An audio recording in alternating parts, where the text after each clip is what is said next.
The cold of the stone against his cheek, the taste of iron in his mouth. Ethan Hale lies face down in the dungeon's mud and feels warm blood trickling down his back. The sword has pierced him between the shoulder blades. Not a monster, one of his own. He hears footsteps. 5 pairs of boots march past. Not a single one stops. Kyle Renfield is the last to pass. The guild leader, the very one. For 3 years, Ethan had taken blows meant for this man. 3 broken ribs, 2 concussions, 1 shattered elbow, and now a sword in his back. Kyle says something to the others. His voice is steady, calm. He says they don't need tanks who don't deal damage, that keeping Ethan around costs more than hiring a new one, that it's just business. Someone laughs. Ethan recognizes that laugh. Selena, the healer, the very one. He gave her a ring last week, a silver one.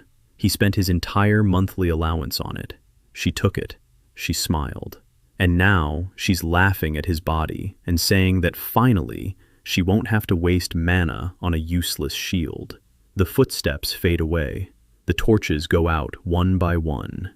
The darkness of the dungeon descends like a tombstone. Ethan lies in a pool of his own blood and thinks this is the end. That 17 years of life in this world have ended with a sword in the back from the one he considered a brother. That his mother and sister Nora will be left alone with his father's debts. That no one will come to his funeral because burying a defender in Waldheim is considered a bad omen. The fingers on his right hand twitch. He can't control it. His hand crawls across the stone on its own. His fingers find the hilt.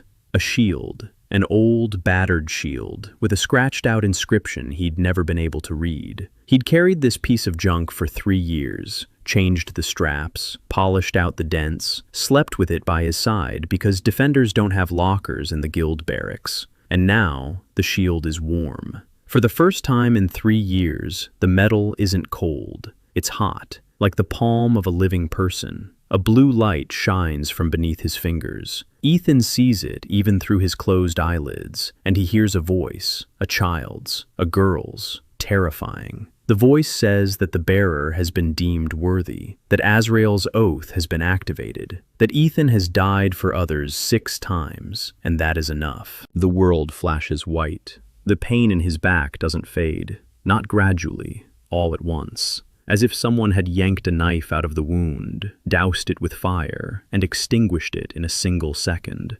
Ethan opens his eyes. He's lying on the same rock, in the same pool of blood, but there's no sword in his back. The wound is closed. A blue window with text hovers before his eyes. He reads, Azrael's Oath, Level 1. Damage taken for another, 0 out of 100. Reward for the first sacrifice. Unknown. Ethan sits up. His head is spinning. The blood on the floor is his own, but there's too much for a living person. He must be dead. The voice in his head is silent. The shield in his hand pulses like a second heart. Ethan looks at it and sees that the inscription on the metal is now legible. 4 words. He who does not raise the sword will raise the world. He stands up. His legs won't hold him. He falls. He stands up again. The wall beneath ground is wet and slippery, but he clings to it and takes his first step, then a second, then a third. Darkness lies ahead. Behind him, blood. On his arm, the shield that had just brought him back from the dead. One thought in his mind. Not revenge, not anger. One calm, clear thought from a 40-year-old man who once taught children in Portland how to survive a fire. The thought is simple. Mom and Nora. There's no one to help them but him. He's on his way. The dungeon stretches 3 levels down. Ethan is on the 2nd level. The exit is at the top. Between him and the exit are corridors full of creatures that Silverfang didn't finish off. Before, Ethan used to lead the way and take the first blow on his shield, while Kyle and the others finished them off. Now he's alone, without a squad, without any weapons besides his shield, without a single offensive skill. The first creature appears 20 steps away. an underground wolf, level 12. Ethan is level 8. The wolf barks its teeth. Its fur is bristling. Its eyes are yellow. Saliva drips from its fangs. Ethan raises his shield, not because he knows what to do, but because 3 years of training have ingrained a single reflex into his body. Threat. Raise the shield. Take the blow. The wolf leaps. Ethan takes the blow. It hits the center of the shield. Its paws scrape against the metal. The wolf weighs 40 kilograms, and its full weight slams into his chest through the shield. Ethan is sent flying toward the wall. His back slams into the stone. The air is knocked out of his lungs, but he remains standing. The wolf bounces back and prepares for a second leap. The blue window flashes, plus 12 units on the pain scale. Covered. No one. Ethan reads and understands. The system only counts damage if he took it for someone else. It doesn't count if he took it for himself. The wolf leaps again. Ethan dodges. For the first time in 3 years, he doesn't take the blow to the chest. He steps aside. The wolf flies past and crashes into the wall. Ethan runs. Not heroism. Survival. He's a civil defense instructor. Rule number 1. If you can't neutralize the threat, get out, evacuate, stay alive. The wolf howls behind him, but doesn't pursue. A territorial predator. It won't venture beyond the boundaries of its corridor. Ethan takes note of this. The next corridor. 2 goblins, small ones, level 5, with spears. Ethan walks past, pressing his shield against his left side. The goblins hiss, but don't attack. The shield glows blue, and they sense something they don't like. 3rd corridor, empty. 4th, a staircase leading up. Ethan climbs to the 1st level and sees light. Daylight. Real daylight. The exit from the dungeon. He steps out and falls to his knees in the grass. The sun blinds him. The wind smells of fields and smoke. Somewhere far off, a village. Ethan remains on his knees, breathing. Just breathing.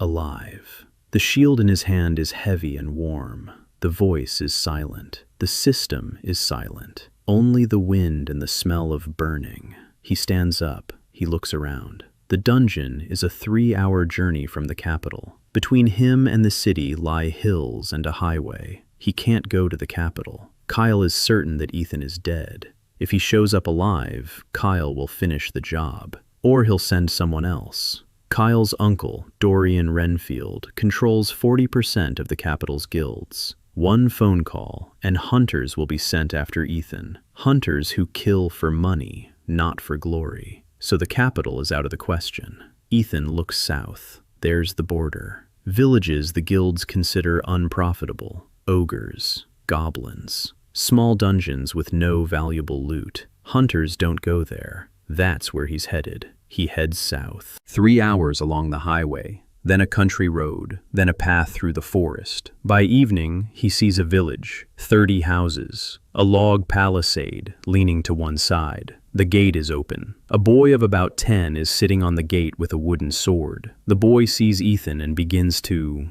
He shouts something toward the village. A minute later, the village elder comes out to the gate. An old man of about 60 with a beard down to his waist. His eyes are weary. He looks at Ethan, at the blood on his clothes, at the shield in his hand, at the symbol of the defender on his breastplate. The village elder asks who he is. Ethan says he's a hunter, a defender, level 8, no party. The village elder is silent for about 5 seconds. Then he says they don't need defenders, that the last defender arrived 3 months ago and left with half their winter supplies, that the village is called Greenhall, that there are 40 people here, 12 of whom are children, that ogres come every week, that the guilds don't help because there's Greenhall has no dungeon with valuable loot. Ethan listens. He doesn't interrupt. When the village head finishes, Ethan asks one thing. Where's the well? The village elder blinks. He says the well is behind the bakery. Ethan nods and asks a second question. Is there a vaulted stone cellar in the village? The village elder blinks again. He says there's an old cellar under the bakery, stone-walled, 1 entrance. Ethan turns and walks toward the bakery. The village elder shouts after him and asks what he's doing. Ethan doesn't turn around. He says he's going to stay the night, if they'll let him, and that the ogres won't take a single person from Greenhall tonight. The village elder doesn't believe him. It's written all over his face. But he doesn't stop Ethan, because in 3 years, not a single hunter has ever told this village they'd be staying the night. Ethan walks around Greenhall in 30 minutes. 30 houses, 1 well, 1 blacksmith shop, 1 bakery with a stone cellar, a 2-meter-high palisade with rotten logs on the west side, a gate without a bolt. He counts. 40 people, 12 children. The rest are old people and women. 3 men capable of wielding weapons. The blacksmith, the baker, and the village headman, who was a militiaman in his youth. They're up against ogres. Ethan asks the village headman how many usually come. The headman says between 6 and 10. 3 meters tall, armed with clubs. Dumb but strong. A single blow from a club kills a horse. Ethan nods. 10 ogres, 3 meters tall, clubs. The wind is from the west. The ogres will come from the west. They always travel downwind. Dumb predators. They're looking for the smell of smoke and meat, so the smell can be used to our advantage. Ethan goes to the blacksmith. The blacksmith's name is Bran. His hands are like 2 ham hocks. His face is sullen. Bran asks what he needs. Ethan says he doesn't need armor. He needs a cauldron of fat, 8 empty barrels, and 8 wicks. Bran looks at him as if he's crazy. Ethan explains, calmly, concisely, just like he used to explain to school children in Portland what to do if a curtain caught fire. No panic, step by step. The barrels of fat are placed at 8 specific points. The spots aren't chosen at random. Ethan has already surveyed the perimeter and found 8 places where the logs of the palisade have rotted so much that an ogre could break through them with a single blow. Ogres are dim-witted. They'll go for the weak spots. There's a barrel at each spot. A rope runs from each barrel. The rope leads to the bakery. He yanked the rope. The barrel tipped over. The burning wick fell into the fat. The ogre got a face full of fire. Bran listens. He's silent. Then he says, "It might work. But who's going to pull the ropes?" Ethan turns to a group of children standing around the corner, eavesdropping. He sees them. They know he sees them. He beckons them over. There are 5 of them. The oldest is 12. The youngest is 6. Her name is Mila. Red hair, huge eyes. Her front tooth is missing. Ethan crouches down. He looks up at them. This is important. That's what they taught him in training. Never talk down to a child if you want them to trust you. He says he needs help, that he's alone and can't handle it on his own. That tonight, each of them will be responsible for 1 rope. That when he whistles, they need to yank it, once, hard, and immediately run to the bakery's cellar. Mila asks what will happen if she yanks it at the wrong time. Ethan says it's no big deal, that he'll be standing right there, that his shield is big and strong, that he won't leave. Mila looks at him for 5 seconds, then she nods. Ethan spends the next 4 hours preparing the village. He doesn't build a wall. He doesn't dig a moat. He doesn't do any of the things a typical hunter would do. He devises an evacuation plan. Women and the elderly to the bakery's cellar, children on ropes, 3 men on standby. He explains to the village head what a gathering point is. The village head doesn't understand the word, but gets the idea. 1 place. Everyone knows where it is. If something goes wrong, everyone runs there. Not into a house, not into the forest, to the bakery's cellar. There's a stone vault there, 1 entrance, a well nearby, water and shelter in 1 place. Ethan checks every rope, every wick, every barrel. He shows the children how to pull the ropes. He makes them repeat it 3 times, then 2 more. The sun is setting. The wind is picking up, a westerly wind. Ethan stands at the western gate and waits, shield in his left hand. His right hand is empty, always empty. He remembers how, 3 years ago, he tried to pick up a sword. His fingers unclenched on their own. The system wouldn't let him. An absolute ban on damage. A defender cannot strike a living being. The sword falls from his grasp. An arrow veers off course. A stone misses its mark. He can only stand, only take the blows, only hold his ground. For 3 years, he considered this a curse. Now, in the darkness before the village, with 40 people behind him, he thinks for the first time that maybe it isn't a curse after all. Maybe it's a set of instructions. Stand, hold your ground, don't back down. Just like in civil defense training, don't be a hero, be a wall. The first roar rings out at 10 o'clock in the evening, low, deep. The ground shudders. Ethan counts by the sound. 8. 8 ogres, 3 meters each, clubs made from uprooted trees. They're crossing the field, slowly, in no hurry. Why rush? A village without hunters, without walls, easy prey. The first ogre approaches the western palisade. Ethan sees its silhouette in the moonlight. Huge, ugly, gray skin, small, dull eyes. The ogre strikes the logs with his fist. The palisade shatters like paper. The ogre strides inside and steps on the rope. Ethan whistles, sharply, briefly. Somewhere to the left, Mila tugs. The barrel falls. The wick touches the fat. A fire flares up. The ogre gets 40 liters of burning fat in the face. The roar is so loud that Ethan's ears ring. The ogre recoils. A second one follows. On the other side of the village, there's another barrel, another child, another whistle, another pillar of fire. The third ogre is smarter. He doesn't try to break through the breach. He breaks through the palisade elsewhere, where there's no rope. Ethan was expecting this. He stands 10 paces away, shield held before him. The ogre sees him, a small creature with a piece of iron. The ogre roars and swings his club, a club made of solid wood. The blow is so powerful that the ground cracks on either side. Ethan takes the blow on his shield. The impact travels through the metal into his hands, shoulders, spine, and legs. He feels the bones in his forearm crack. He feels the ligaments in his shoulder tear. He feels his knees driven 3 centimeters into the ground. He doesn't get knocked back. The shield holds. A blue window flashes, plus 340 units on the pain scale. He's protected. Mila, 6 years old.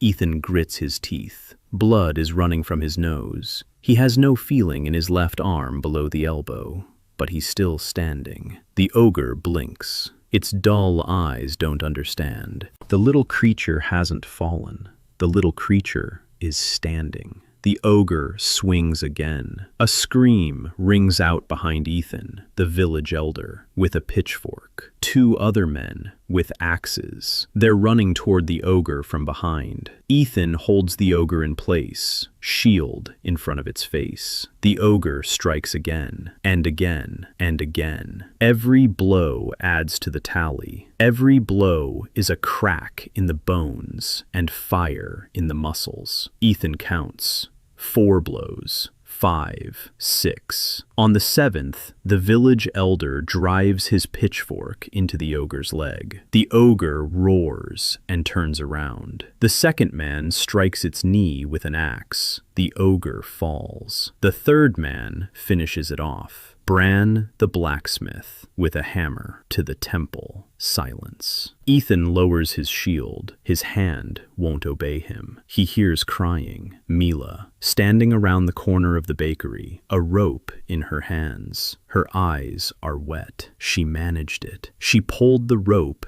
just in time. She ran away just as he told her to, and she came back to watch. Ethan smiles through his broken mouth, blood on his teeth. He tells her she did well, that he didn't save her, that she saved herself, that he just stepped in between. Mila doesn't understand. She's 6, but she'll remember those words for the rest of her life.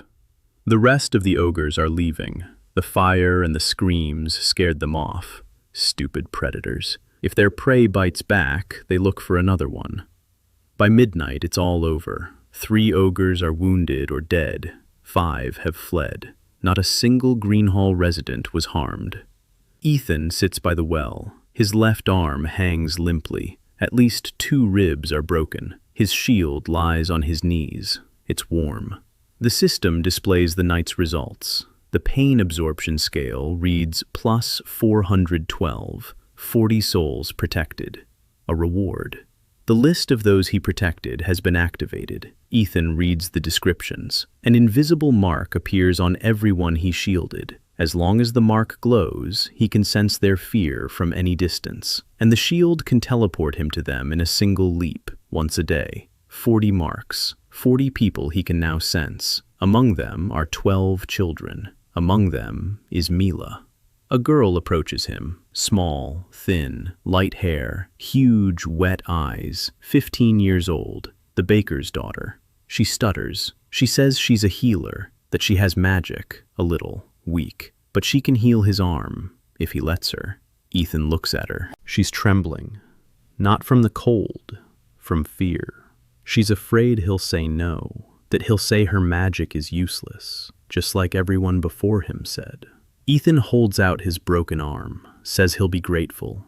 She touches his forearm, light, green, warm. The bones fuse together. The pain subsides, slowly, about 3 minutes, but it goes away. Her name is Lily Walker, healer class, level 4, the lowest in the village. She treats cuts and bruises, nothing more. Everyone says her magic is weak, that a real healer stops bleeding in men's organs, but she only gets rid of bruises.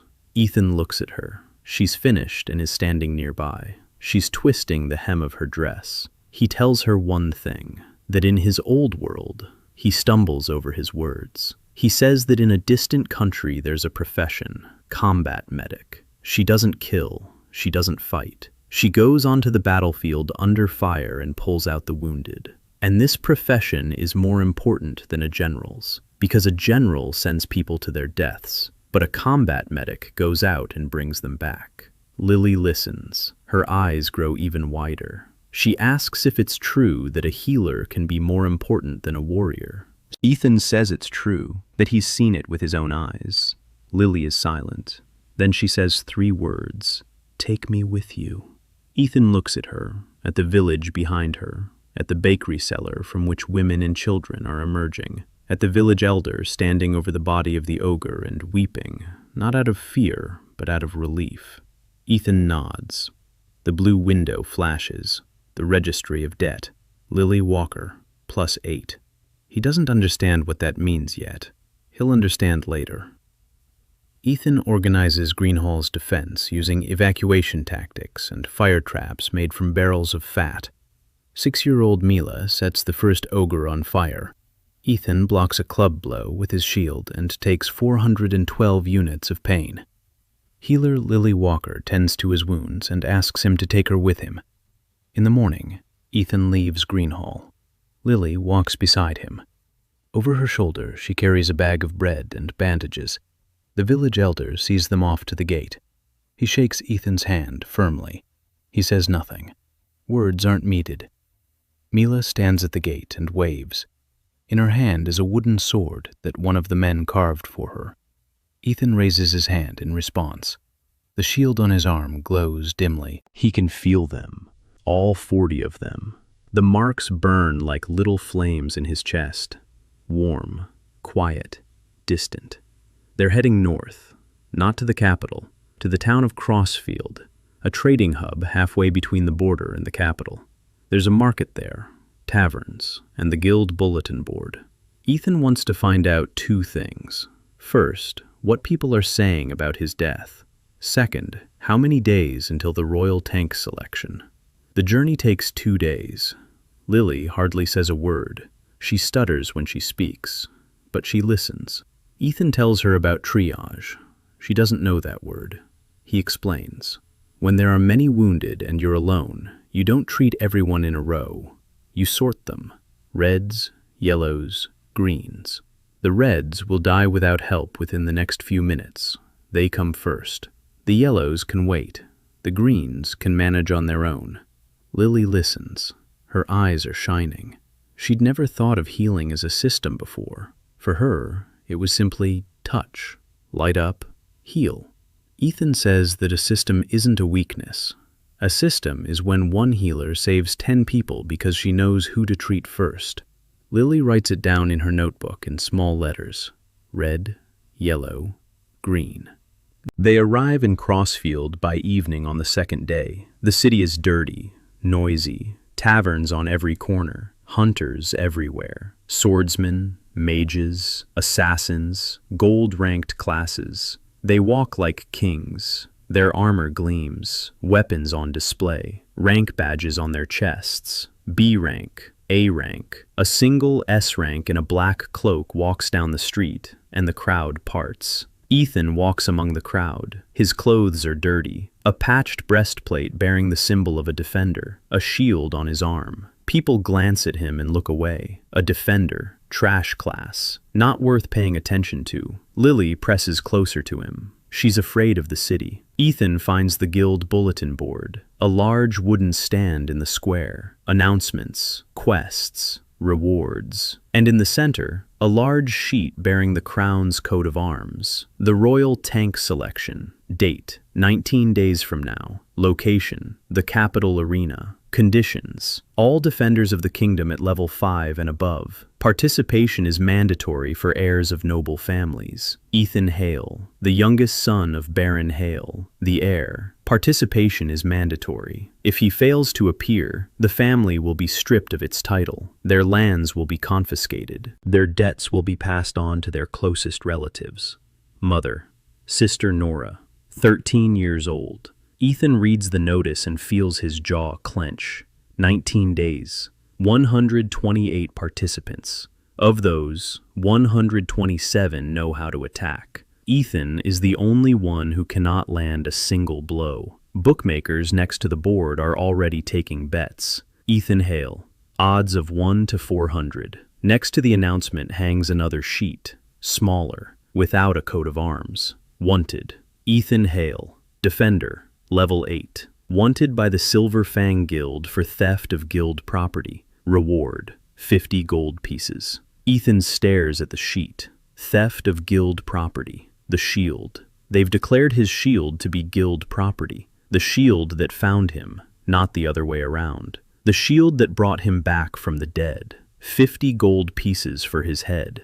That's not much. A B-rank mercenary charges 100 for a job. 50 means Kyle doesn't want to splurge. He's sure Ethan is dead. The flyer is just for show, in case someone finds the body and brings it in. Ethan tears off the flyer, folds it up, puts it in his pocket. It'll come in handy. He heads to the tavern, the cheapest one. Lily sits in the corner.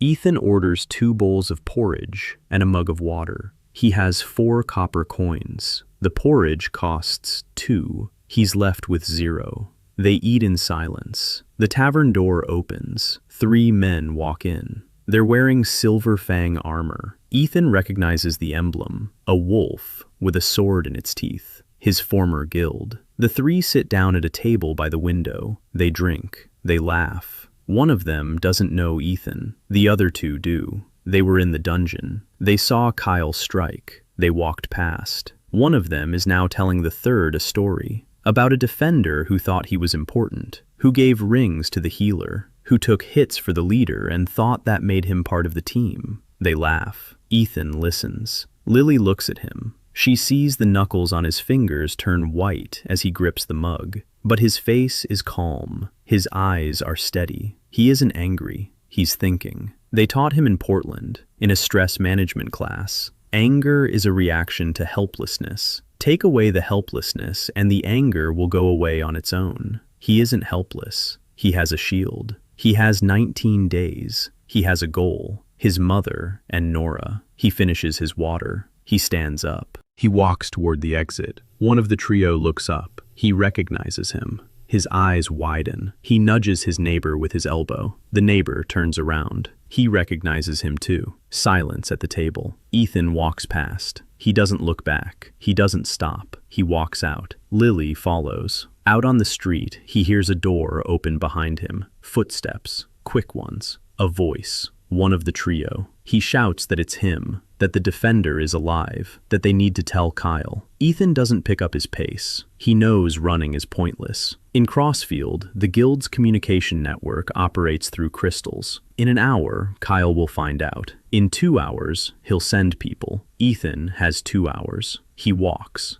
quickly, but not running. Lily is practically running beside him. She asks where they're going. Ethan says he needs to find one person, an alchemist. She lives above the tavern. She used to be among the top 3 alchemists in the kingdom. Then something bad happened. Now she drinks. Ethan knows about her because, during his 3 years in the guild, he heard all the gossip. The defenders go unnoticed. They're like furniture. People say things in front of them that they wouldn't say in front of a swordsman or a mage. And Ethan listened for 3 years. Every conversation, every rumor, every secret. He knows who owes whom, who's sleeping with whom, who betrayed whom. He knows that the alchemist Ariel Morgan lives in Crossfield, 3rd floor of the tavern on Blacksmith Street. He finds the tavern, goes up to the 3rd floor, knocks. Silence. Knocks again. A voice from behind the door. Hoarse.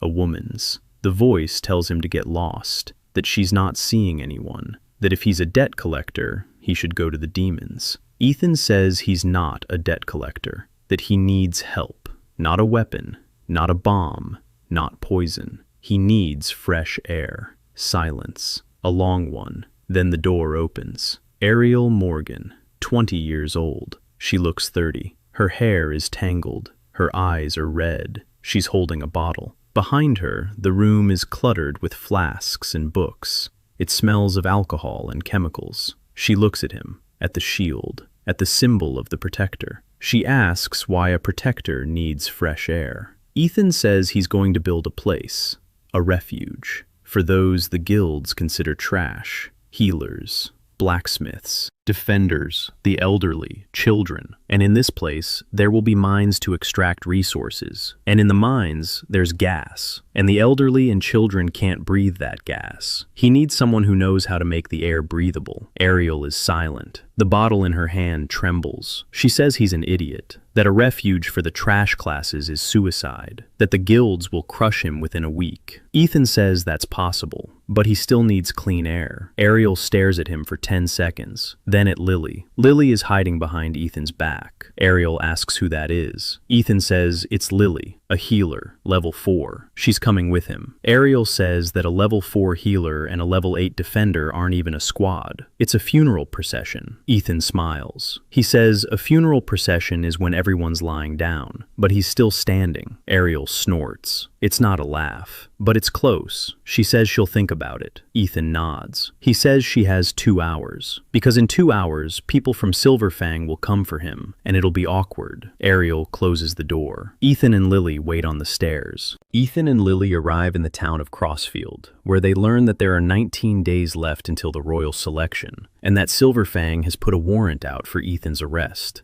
Kayla's people spot him alive. Ethan finds the drunk alchemist Ariel Morgan and asks for her help, not with weapons, but with purifying the air for the future shelter. An hour passes. Ariel's door won't open. Lily sits on the steps, mending her cloak. Ethan stands by the window in the hallway, looking out onto the street. It's quiet for now, but he's counting down the time. Silverfang uses communication crystals. The crystal transmits the message instantly, but the receiving crystal is only at the guild headquarters in the capital, 3 hours on horseback from Crossfield. That means people won't arrive for at least 5 hours. That is, if Kyle sends a cavalry unit, or if he sends someone from the city, that would be faster. Ethan doesn't know if Silverfang has people in Crossfield. Most likely they do. That means there's less time. The door opens. Ariel, sober. Her hair is pulled back in a ponytail. Her eyes are still red, but her gaze is different. Sharp. She says 2 words. I need the market. Ethan doesn't ask why. They walk. Ariel leads the way. The Crossfield market is noisy and dirty. Ariel walks past the weapon shops, past the potion shops, past the jewelers. She stops at a stall full of junk. Literally junk. Old flasks, broken glass, herb roots that no one takes because they're considered useless. Ariel buys everything, with her own money, her last of it. Ethan watches as she counts her coins. 7 copper ones. 4 go toward the roots, 2 for the broken glass, 1 for an empty, cracked flask. She says she'll use this junk to make 3 smoke bombs. Not offensive ones, defensive ones. Thick white smoke, harmless to people, impenetrable to the eye. Lasts 12 minutes. Ethan nods. A smoke screen. A basic element of evacuation. Cut off visual contact. Give people time to get out. Ariel is brewing right there in the room. Lily helps. She holds the flasks. She stirs the roots. Ariel gives orders. Sharply. Roughly. But precisely. She knows what she's doing. Her hands don't shake over the flask. Only over the bottle. Ethan watches and thinks that this woman isn't a killer. She's a master. 3 hours of work. 3 bombs. Small ones. They fit in the palm of your hand. Ariel sets them on the table and says that's all she can do with this junk. What if she had a proper lab? She falls silent. Ethan says there will be a lab. At the shelter. Ariel doesn't answer, but she doesn't argue either. The blue window flashes. Debt register. Ariel Morgan, +5. Reward. Level 1 smoke bombs. Ariel sits down on the bed. She looks at the bottle on the table. She doesn't take it. She says one thing, quietly, almost in a whisper. She says the Order is looking for him. The Order of the Pure Blade. Ethan knows that name. Everyone does. A religious political organization. The most influential after the Crown. Their doctrine is simple. God gave people the power to punish sin, not to shelter the weak. Protecting the weak is heresy. Defenders are heresy. A shield is heresy. 10 years ago, the Order shattered Azrael's previous shield and killed its bearer. In public, in the capital's main square, the crowd cheered. Ethan knows this. He heard the story in the barracks. The defenders used to whisper about it, like a terrifying fairy tale. Ariel says she heard it at the tavern downstairs. 2 men in priestly robes were asking about a defender with an unusual shield. Quietly, politely, with smiles. The kind of smiles people have when they know for sure you're going to die. Ethan takes in the information. He doesn't panic. He processes it in his head. Silverfang is after him because Kyle is afraid Ethan will reveal the truth about the betrayal. The Order is after him because Azrael's shield has returned, and someone sensed it. 2 hunters after 1 target, and that target is him. Ethan looks at the shield. The shield is warm, quiet. The voice has been silent since it activated, but Ethan senses its presence, like the breath of a sleeping child nearby in the dark. He makes a decision. He tells Ariel and Lily that they're leaving Crossfield today, right now, heading south. There's a place he saw along the way, an abandoned fortress on a hill halfway to Greenhall, old, half ruined, but the walls are stone. There's a well in the courtyard. And no guild has laid claim to it because there are no dungeons with loot nearby. This will be their refuge, the beginning. Ariel says he's crazy. Ethan says maybe. But a crazy person with a plan is better than a sane person without one. They slip out through the tavern's back door. The street is empty. Evening. Torches on the walls. Long shadows. They walk 2 blocks. Lily is the first to notice. She tugs at Ethan's sleeve. A person stands ahead at the intersection. A slender figure, a black cloak, a hood, an engraved sword at their belt. Next to them is a second figure, larger, with a crossbow. Their cloaks are identical. An emblem on their chest, a blade within a circle of the sun. The Order of the Pure Blade. Ethan stops. His hand reaches for his shield automatically. The hooded figure pulls it off. A woman. Young, 25 years old, black hair. Her face is beautiful and utterly calm. Her eyes are dark, empty. The eyes of someone who has killed so many they've lost count. She says her name is Hei-Rin Cho, that she is a priestess, inquisitor of the Order of the Pure Blade. That, by order of Cardinal Severin, the bearer of a heretical artifact must be executed. Her voice is even, as if she were reading a shopping list. Ethan looks at her, at the crossbowman behind her, at the sword on her belt. He can't fight. He can't strike back. Even if he could, it's 2 against 1. She's at least A rank. The crossbowman. The bolt would pierce a shield at this distance if it were an ordinary shield. His shield isn't ordinary, but he doesn't know his limits. Ethan raises his hand, not the one holding the shield, an empty one.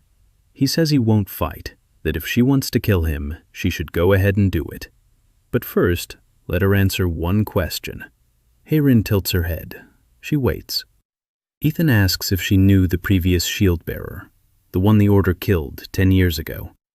Silence. The crossbowman behind her tenses up. Hae-rin doesn't answer, but Ethan sees a muscle twitch under her left eye, a micro-movement. In his training courses on negotiating with aggressors, he was taught to notice things like that. She knew, or she does. Ethan says he won't resist, but behind him are 2 girls who are innocent. If Hae-rin lets them go, he'll stay. Hae-rin looks at Lily, at Ariel, at Ethan. She opens her mouth to answer, and at that moment, the crossbowman behind her raises his weapon. Not at Ethan, at Hae-rin. The bolt flies from the bowstring. Ethan sees it before he even realizes it. His body moves on its own. 3 years of training, a threat behind an ally's back, shield forward. He jumps, not toward Lily, not toward Ariel, toward Hae-rin, toward the Inquisitor who came to kill him. The shield comes between her and the bolt. Impact. The bolt penetrates the metal 3 centimeters. It doesn't pierce through, but the force of the impact travels through the shield into his. Ethan feels his wrist crack. A second bolt, to the side, below the shield. It pierces between his ribs. Ethan gasps for air. Blood. Blood again. He falls to one knee, but he doesn't let go of the shield. The blue window explodes. Plus 800 units on the pain scale. Covered. Ha-Rin Cho. Seal unlocked once. Azrael's Dome. Debt registry. Hae-rin Cho. 0 out of 50. Target updated. Hae-rin stands behind him. Alive. Unharmed. She looks at him. At the bolt in his side. At the blood on the stones. At the shield he placed between her and death. The crossbowman reloads. Ariel screams. She throws a smoke grenade. White smoke fills the street. 12 minutes. Ariel grabs Lily. Lily grabs Ethan. Ha-rin stands motionless in the smoke. Ethan, with a bolt in his side, turns toward her. He says one sentence. He says that her God told her that the weak must not be protected, and his God told him that she can be, and that they'll figure out which of them is right. Then they drag him into an alley. The last thing he sees through the smoke is Hae-rin's face. For the first time in 22 years, the priestess inquisitor of the Order of the Pure Blade doesn't know what to do. Ariel prepares 3 smoke bombs and warns that the Order of the Pure Blade is looking for Ethan. On Crossfield Street, they're intercepted by the Inquisitor Hae-rin Cho. Her own partner shoots her in the back on Cardinal Severin's orders, but Ethan shields Hae-rin with his shield and takes a bolt to the side. The first seal of the Azrael Dome shield is unlocked. Ariel drags him 3 blocks. Lily runs alongside them. Ethan walks on his own, but every step feels like walking on broken glass from the inside. The bolt in his side shifts with every breath. Blood has soaked through his shirt and pants. They enter an abandoned house on the outskirts. Ariel closes the door. She props it shut with a broken chair. Lily is already on her knees next to Ethan. Her hands glow green. She tries to treat the wound, but the bolt is still inside. She says it needs to be pulled out first. Ariel looks at the bolt. She says the tip is jagged. If they pull it backward, it'll tear him open even more. They need to push it forward and pull it out from the other side. Ethan hears this and thinks that's exactly what they taught in first aid classes. Some things are the same in any world. He lies on his side. He grits his teeth. He nods. Ariel takes hold of the bolt with both hands. She pushes. Ethan doesn't scream. His body screams for him. Every nerve, every muscle. The tip emerges from his back. Lily immediately places both hands over it. A green light, bright. brighter than before. The wound closes, slowly, painfully, but it closes. 5 minutes. Ethan lies on the floor, breathing. The ceiling is dirty, cobwebs in the corners, silence behind the wall. The smoke on the street hasn't cleared yet. Ariel is sitting nearby. His hands are covered in Ethan's blood. He's silent. Then he says one thing. He says he's an idiot. That he shielded the man who came to kill him with his own body. That this isn't bravery, but clinical insanity. Ethan replies that at his old job, it was called the Civilian Protection Protocol. Any civilian, even someone who wants to kill you, because as long as a person hasn't pulled the trigger, they're a civilian. Ariel blinks. He asks what a trigger is. Ethan says it doesn't matter. Ariel snorts. She almost laughs. Lily finishes the treatment. She sits down next to him. Her hands are shaking. She's used up almost all her mana. Her face is pale. Ethan thanks her. She shakes her head. She says she's the one who should be thanking him, that he shielded a stranger with his own body, that she's never seen anything like it. Ethan sits down. His side hurts, but it's bearable. Lily's a good healer, better than he thought. He opens the system window. Pain tolerance scale, 1,264. In 3 days. More than in 3 years in the guild. Because in the guild, he took blows for those who thought he was trash. And now he takes them for those who look him in the eye and say thank you. The system sees the difference. A new seal, Azrael's Dome. Description. Once every 7 days, the shield can expand to the size of a building and create an impenetrable barrier for 30 seconds. 30 seconds of absolute protection. Nothing for a single battle. Enough to evacuate an entire group. That's it. Ethan memorizes it. He incorporates it into his plan. They wait until dawn. Then they head out. The city is waking up. The streets are bustling as usual. The smoke cleared long ago. The crossbowman is nowhere to be seen. Neither is Rin. Ethan doesn't know if she's left. Has she returned to the order? Or is she standing somewhere in the shadows, watching? He senses something on the edge of his perception. A mark. Dim. Almost invisible. Rin is on his list of those undercover. The mark is there, but it's barely glowing, like a candle behind thick glass. She's far away, or hiding, or both. They leave the city through the south gate. They walk along the highway. It's half a day's journey to the abandoned fortress. Ariel is silent for the first hour. Then she starts talking. She tells him that 3 years ago her team died in a dungeon. 4 people. A swordsman, an archer, a healer, a tank. Ariel used to brew potions for them, enhancers. Once, the recipe failed. The potion exploded. All 4 died. Everyone decided Ariel was to blame. She decided she was to blame too. She left the capital. She started drinking. For 3 years. Ethan listens. He doesn't interrupt. When she finishes, he asks one thing. He asks if she checked the ingredients before brewing the potion. Ariel says, of course she did. She's one of the kingdom's top 3 alchemists. Or rather, she was. She always checks. Ethan asks if someone could have swapped out the ingredients. Ariel falls silent. She stops. She stands in the middle of the road. She looks at Ethan. She says, no, that it's impossible. That only the guild's supplier had access to her supplies. Ethan asks who the supplier was. Ariel thinks. She says a name. Rolf. Rolf Beckman. Ethan knows that name. 3 years in the guild. 3 years of rumors. Rolf Beckman worked for Dorian Renfield, Kyle's uncle. The very same Dorian who controls 40% of the guilds and sells low-grade classes as cannon fodder. Ethan doesn't say this out loud. Not now. Ariel isn't ready. He just says that sometimes potions explode not because the alchemist is bad, but because someone wants the alchemist to think he's bad.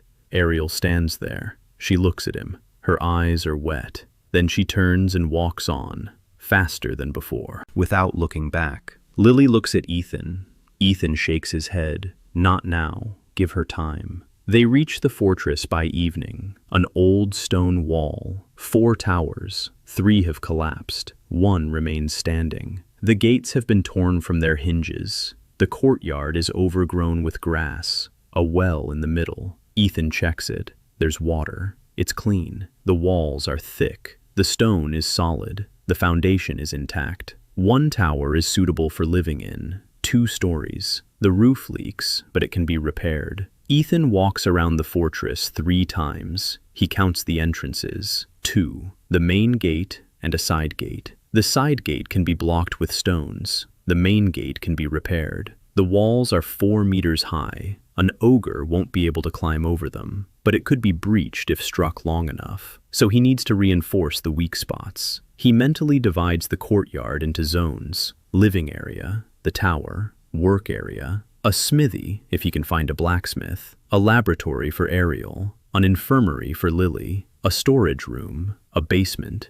a training ground, vegetable garden. Ethan stands in the middle of the courtyard. The wind ruffles his hair. The sunset paints the stones a reddish hue. He raises his hand and writes a single word on the wall with chalk: the shelter. Lily stands nearby and watches. Ariel sits on a rock by the well and watches too.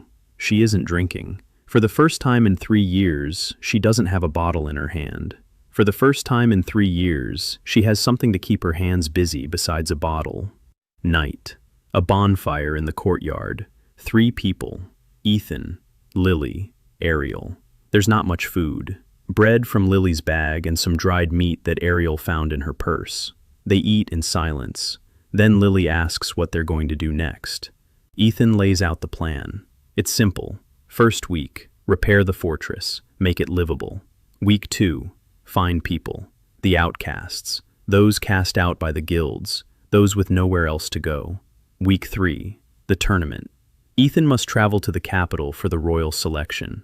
If he doesn't go, the family will lose everything. If he goes, he might not return. Ariel asks how many participants there are. Ethan says 128. Ariel asks how many of them are defenders.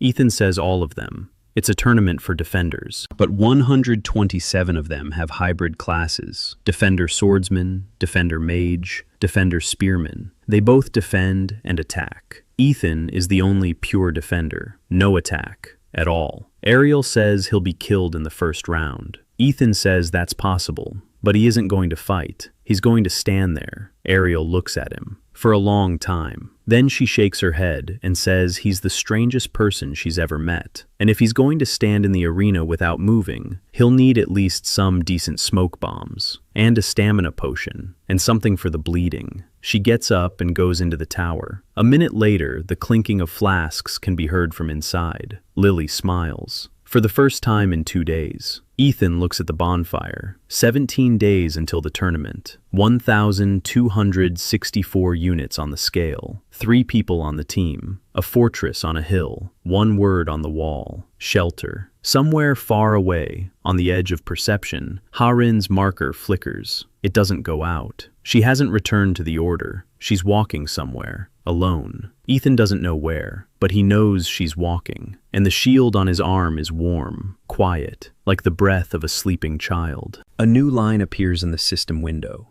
the list of those under cover. 43 people, 40 from Greenhall. Lily, Ariel, Harin. The 40-year-old instructor in the body of a 17-year-old boy looks at that number and has a single thought. In Portland, he didn't save everyone. The beam collapsed and he was trapped beneath it. Here, the beam will be bigger, but so will the shield. And this time, he's not alone. In the tower, Ariel clatters with flasks and quietly curses at a cracked test tube. Lily falls asleep by the fire, wrapped in her cloak. In her sleep, she doesn't stutter. Silence, wind, stars. And somewhere far to the north, at Silverfang's headquarters in the capital, Kyle Renfield receives a crystal containing a message. Ethan Hale is alive. Kyle squeezes the crystal so hard it shatters. The shards cut his palm. Blood drips onto the table. Standing nearby is his uncle, Dorian Renfield, calm, smiling. Dorian says it's no problem,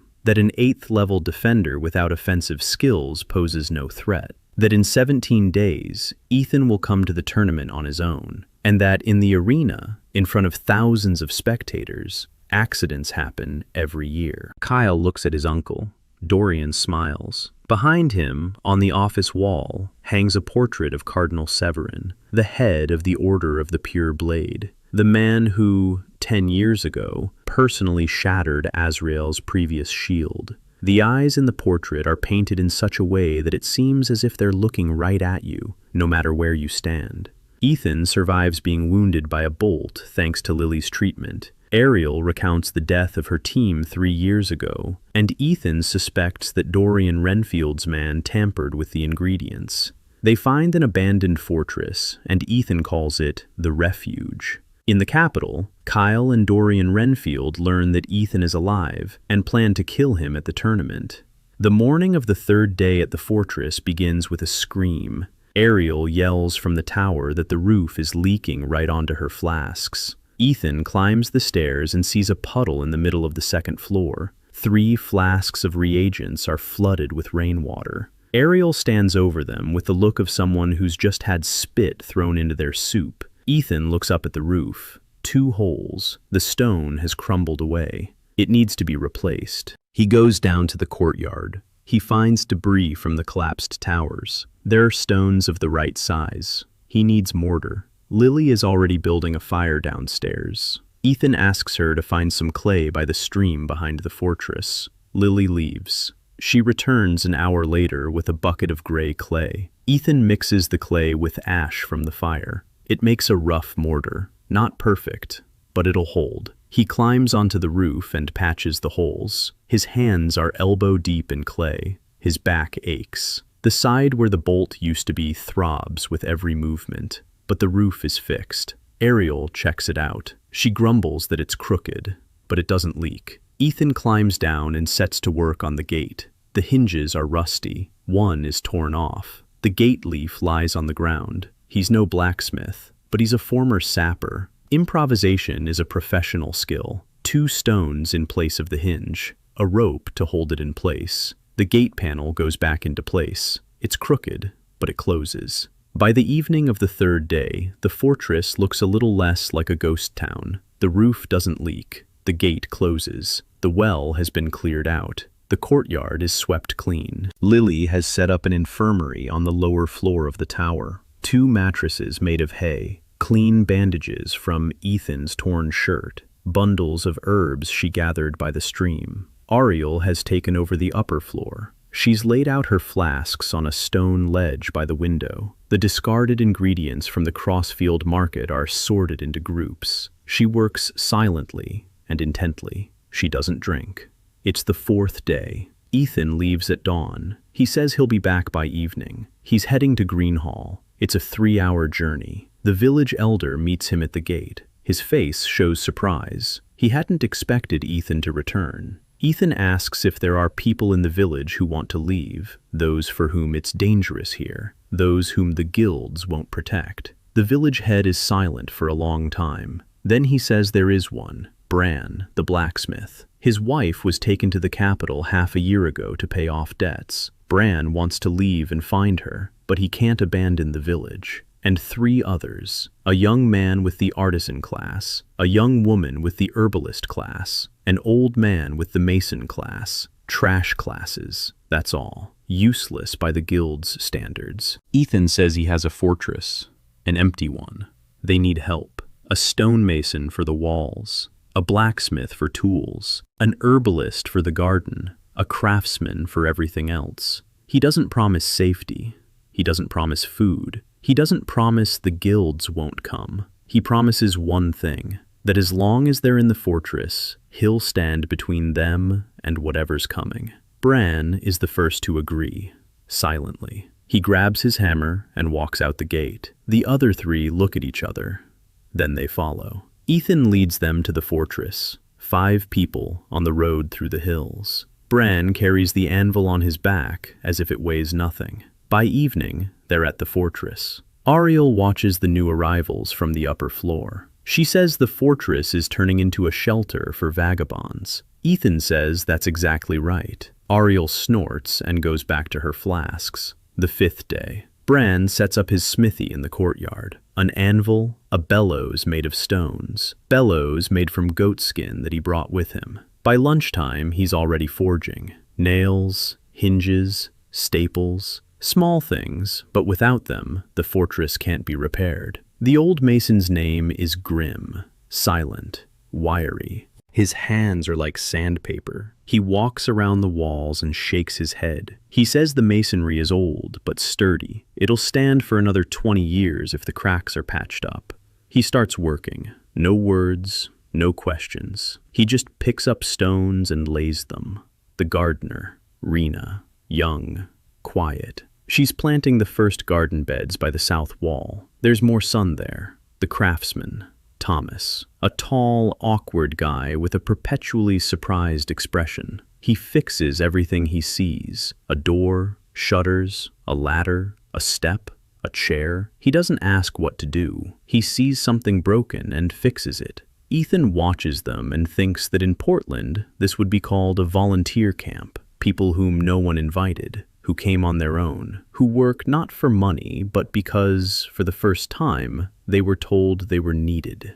The 6th day. Word is spreading. Ethan doesn't know how, but more people are arriving at the fortress gates. A family from a neighboring village. A mother, a father, 2 children. The father is a former hunter, a tracker, a scavenger. The guild kicked him out when he broke his leg and stopped running. His leg healed crooked. He limps, but his eyes are sharp and his hands are strong.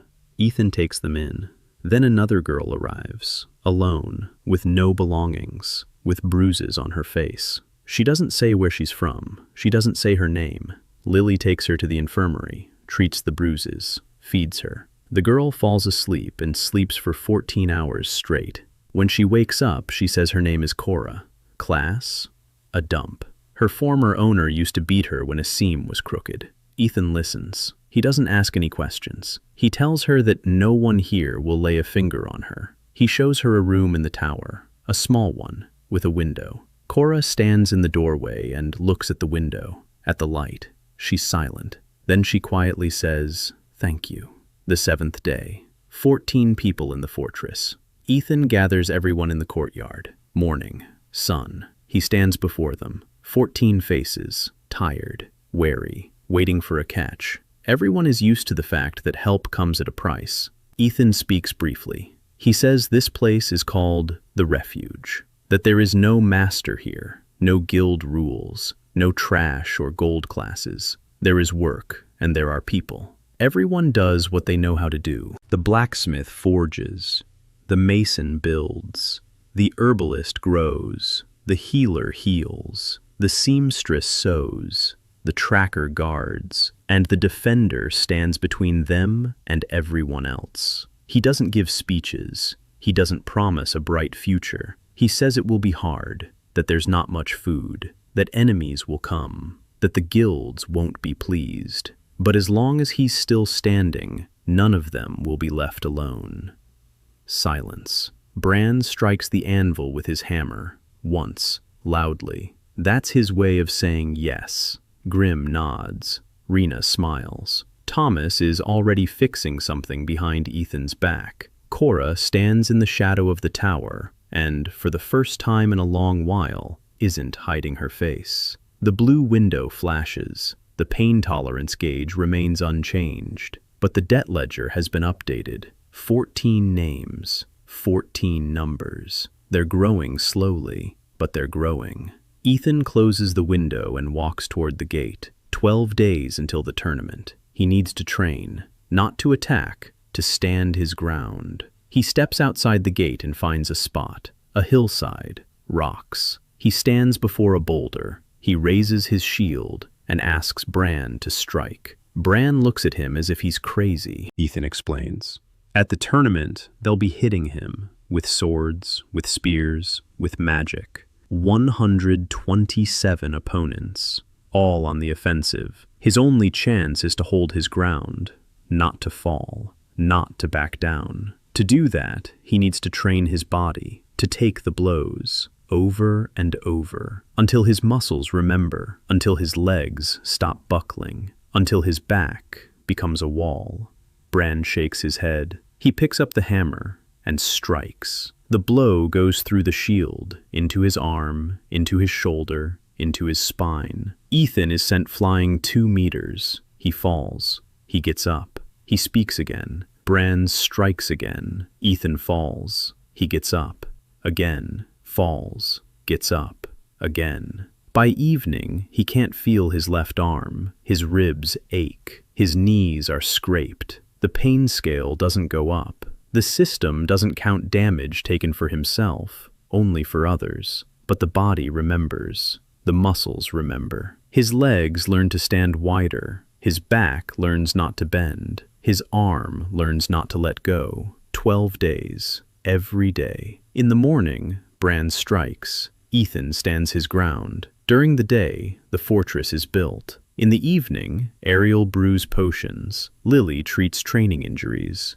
At night, Ethan sits by the fire and counts. Calories per person per day, water supplies, the strength of the walls, the number of smoke bombs, evacuation routes from the fortress. 3 of them, the main gate, the side gate, and the underground passage that Grimm found on the 4th day of work. Old, clogged up, but it can be cleared. Ethan counts and plans, just like in class, just like in Portland. Only instead of school children, he has a blacksmith with a hammer and a healer who stutters. And instead of a fire, he has 127 people who want to kill him in the arena, and the Order of the Pure Blade, which wants to shatter his shield, and his former guild, which wants his head. And somewhere far to the north, beyond the Rima, the Demon King Valgar, whom he hasn't even seen yet but can already sense, like the pressure in the air before a storm. The shield senses it too. Sometimes at night it vibrates, quietly, like a heartbeat, and the voice inside is silent, but Ethan knows what it's listening for. The 11th day. Ethan leaves the refuge alone. 8 days until the tournament. The journey to the capital takes 3 days if he walks quickly. That means he needs to set out in 5 days. But today he needs to go somewhere else, the slave market in Crossfield. He'd heard from Dale's interrogation that there's an auction there tomorrow. They're selling hunters in debt, trash class hunters, those the guilds have written off. Ethan walks quickly. By noon, he's in Crossfield, the market on the eastern outskirts. A square, a wooden platform, cages. Ethan sees them from afar, people in cages, sitting on straw, dirty, thin. Their eyes are empty. He counts. 12 cages, 1 to 3 people in each. Guards. 4 mercenaries with swords. A merchant. A fat man in fine clothes. A guild badge on his chest. Ethan steps closer. He looks at the cages. A girl sits in the third one. Small, thin. Her black hair is cut short. Around her neck is a collar with a suppression rune. Her eyes are closed. She's not asleep. She's listening. Her ears are turned slightly toward the square, like a beast's, an archer. Ethan sees calluses on the fingers of her right hand. 3 fingers, index, middle, and ring. Distinctive calluses from the bowstring. He approaches the merchant. He asks the price for the girl in the 3rd cage. The merchant looks at him, at his dirty clothes, at the symbol of the protector. He laughs. He says she's worth 30 silver pieces. Mute from birth. Class, Scout, level 6. No one wants her because the team needs a scout who can report verbally, not with hand signals. Her father sold her to pay off debts. 30 silver coins. Ethan has 0, not a single coin. He spent it all on porridge at the tavern a week ago. Ethan stands in front of the cage and thinks. In Portland, he would have called the police. There's no police here. There are guilds. The guilds trade in people with the crown's approval, legally, officially, with seals and paperwork. Ethan looks at the girl. She's opened her eyes, dark, deep. She's looking at him, not with hope, with something else, with assessment. She's assessing him as a target, as a threat, or as a route to the exit, a scout. Ethan removes the shield from his arm. The merchant falls silent. The guards tense up. Azrael's shield glows blue, warm, heavy. Ethan places it on the counter. He says it's a deposit, that he'll return with the money in 3 days and pick up the shield and the girl. The merchant looks at the shield. His eyes are greedy. An artifact, glowing, clearly magical, worth more than 30 silver pieces, much more. The merchant agrees. He takes the shield. He opens the cage. The girl steps out. She stands next to Ethan. She comes up to his shoulder. The collar with the suppression rune is still around her neck. The merchant says he'll give him the key to the collar once he receives the money. Ethan nods. They leave. The girl walks beside him, silently, because she can't speak, and because she isn't used to someone walking beside her instead of ahead of her on a leash. Ethan feels something strange, a void in his left hand, no shield. For the first time in 3 years, his hand is empty and light and heavy at the same time, as if he'd left a part of himself on the slave trader's counter. The system is silent. Without the shield, it doesn't display windows, it doesn't calculate damage, it doesn't update the registry. He's just an ordinary level 8 defender, without a shield, without an attack, no system, bare. They're heading for the refuge. Ethan finds a piece of chalk in his pocket. He hands it to the girl, and a slate, a flat stone he picked up from the road. He says he knows she's a scout, that she's seen the terrain from above, that she doesn't need to speak to show him where the ogre's trails run. The girl looks at the stone, at Ethan. Then she takes the chalk and begins to draw.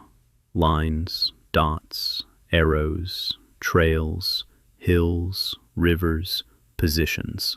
She draws for 3 hours, without stopping. Ethan sits beside her and watches, silently. He doesn't interrupt, he doesn't rush her. When she finishes, the map covers the entire stone. Detailed, precise, professional. Ethan studies it. Then he says one sentence. He says she just saved the village. The girl looks at him. The chalk trembles in her hand. She writes 2 words on the edge of the stone. Jun-ah, her name. Then, 1 more word below that. Thank you. The blue window doesn't appear. There's no shield, but Ethan knows that somewhere on the merchant's counter, the artifact is pulsing with a warm light, and the debt ledger is recording it. Jun-ah Park, +4. They arrive at the sanctuary by evening. Ariel sees Jun-ah and raises an eyebrow. She sees the collar around her neck. Her eyes darken. She knows what a suppression rune is. She asks where the shield is. Ethan says he left it as collateral. Ariel is silent for 5 seconds. Then she says, he's a clinical idiot. That without the shield, he's a dead man. That the tournament is in a week. That without the shield in the arena, he'll last exactly 1 second. Ethan says he knows, and that he needs 30 silver coins in 3 days. Ariel looks at him, then at June, then at him again. Then she turns and walks into the tower. An hour later, she comes back down with 5 vials, potions, not smoke bombs, healing potions. Low quality but effective, made from junk ingredients. She says each one will fetch 7 silver at the market.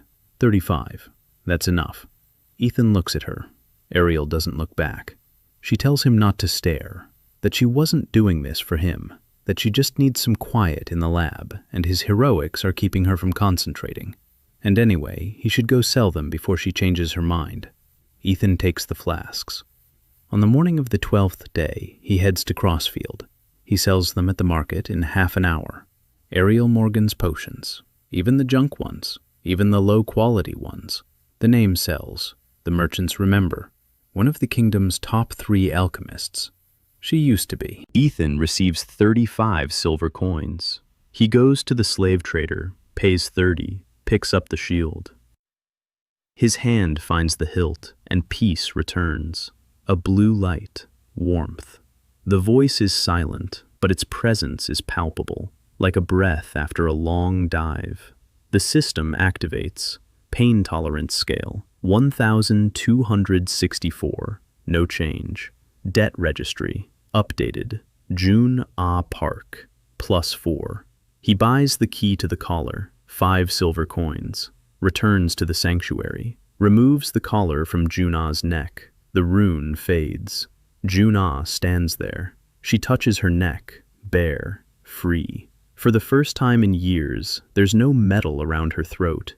She doesn't cry. Scouts don't cry, but her hands are shaking. Ethan throws the collar into Bran's furnace. The metal melts. The rune cracks. Bran nods and strikes it with his hammer. The collar turns into a shapeless lump of iron. Jun-ah watches it melt. Then she turns to Ethan. She takes a piece of chalk. She writes on the wall next to the word sanctuary, home. The 16th day, 5 days until the tournament. Ethan announces that he's leaving for the capital tomorrow, alone.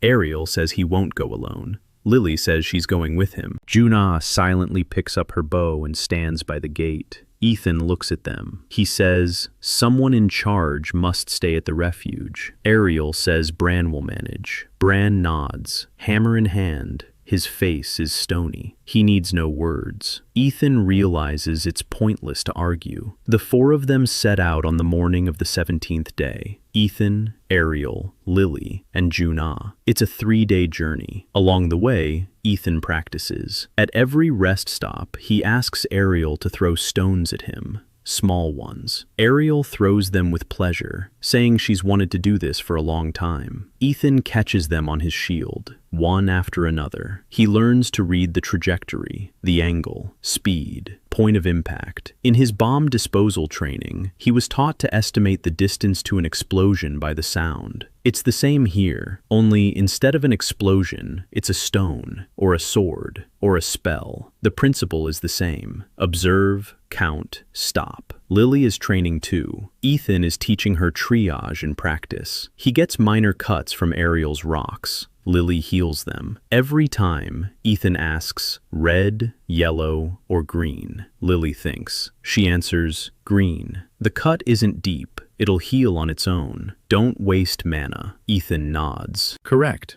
She's a quick learner. Jun-ah goes ahead to scout. She returns using hand signals to indicate that the road is clear, or that there's a patrol ahead, or that there's a wolf den in the forest to the right. Ethan reads her gestures.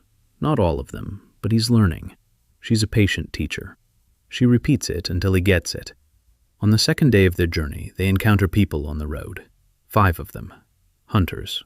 Low-ranking, C-class, swordsmen. Young, arrogant. They spot the 4 of them, a defender, 2 unarmed girls, and an archer wearing a collar. Easy prey. The leader steps forward. He says the road is dangerous, that for 10 silver coins, they'll escort them to the capital. His tone makes it clear. If you don't pay, we'll take it by force. Ethan looks at him calmly. He says he doesn't have 10 silver coins, but he has a proposal.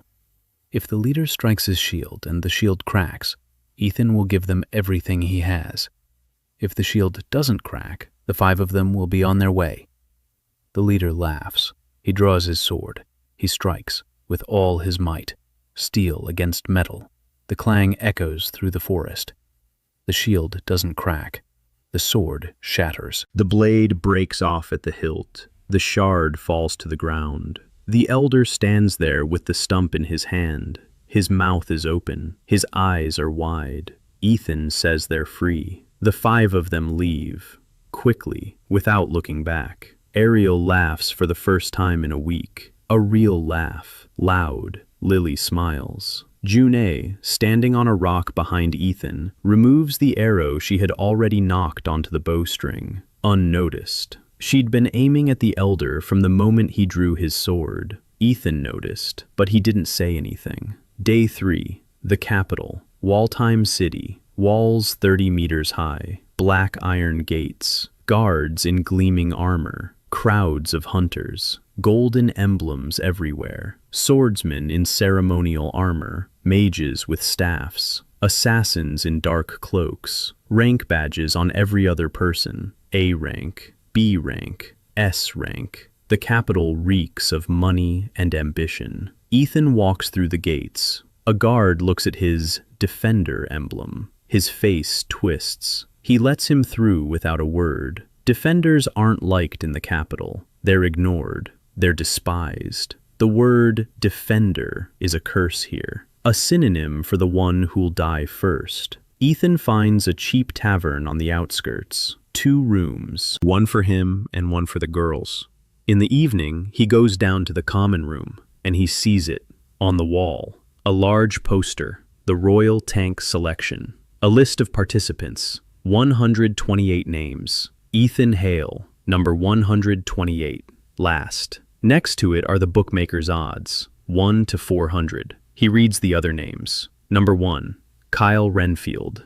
Class: Sword-wielding defender. Level 22. The favorite. Odds: 1 to 3. Behind him stands his uncle's money, Dorian Renfield's money, and the money of percent of the capital's guilds. Ethan looks at Kyle's name and feels a muscle in his jaw twitch. Not anger, memory. The cold of stone against his cheek, a sword in his back. Selena's laughter, footsteps that have passed by. He looks away. Next to the list of participants hangs the schedule. Day 1, preliminary bouts, 64 pairs. Day 2, 32. Day 3, 16. Day 4, quarterfinals, semifinals, finals. 4 days of fighting. Ethan faces contestant number 97 in the first round. The name means nothing to him. Class: spear-wielding defender. Level 16. Twice Ethan's level. He returns to his room, sits down on the bed, shield on his lap,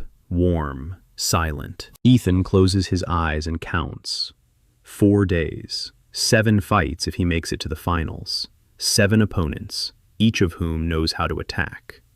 He doesn't. His plan is simple.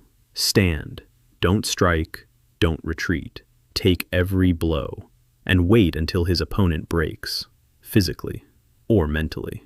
Because there's one thing Ethan has realized in his 3 years in the guild. People who strike are used to their blows landing.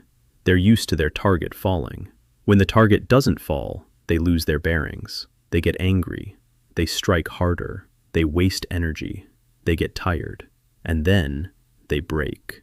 Not the target, themselves. That's not a warrior's tactic. It's a wall's tactic. A wall doesn't strike. A wall stands. And whoever strikes the wall breaks their own hand, not the wall. Ethan opens his eyes. He looks at the shield. He speaks quietly, almost in a whisper. He says it starts tomorrow, and that he needs help. The shield doesn't answer. The voice is silent, but the metal grows slightly warmer beneath his fingers, like a handshake. The Waldheim Arena, an oval amphitheater made of white stone, stands with 20,000 seats, half filled. The Royal Tank selection isn't exactly the most popular spectacle. Defenders, trash-tier classes, who cares which one beats whom? But bets are being placed, money is changing hands, and the crown demands a spectacle.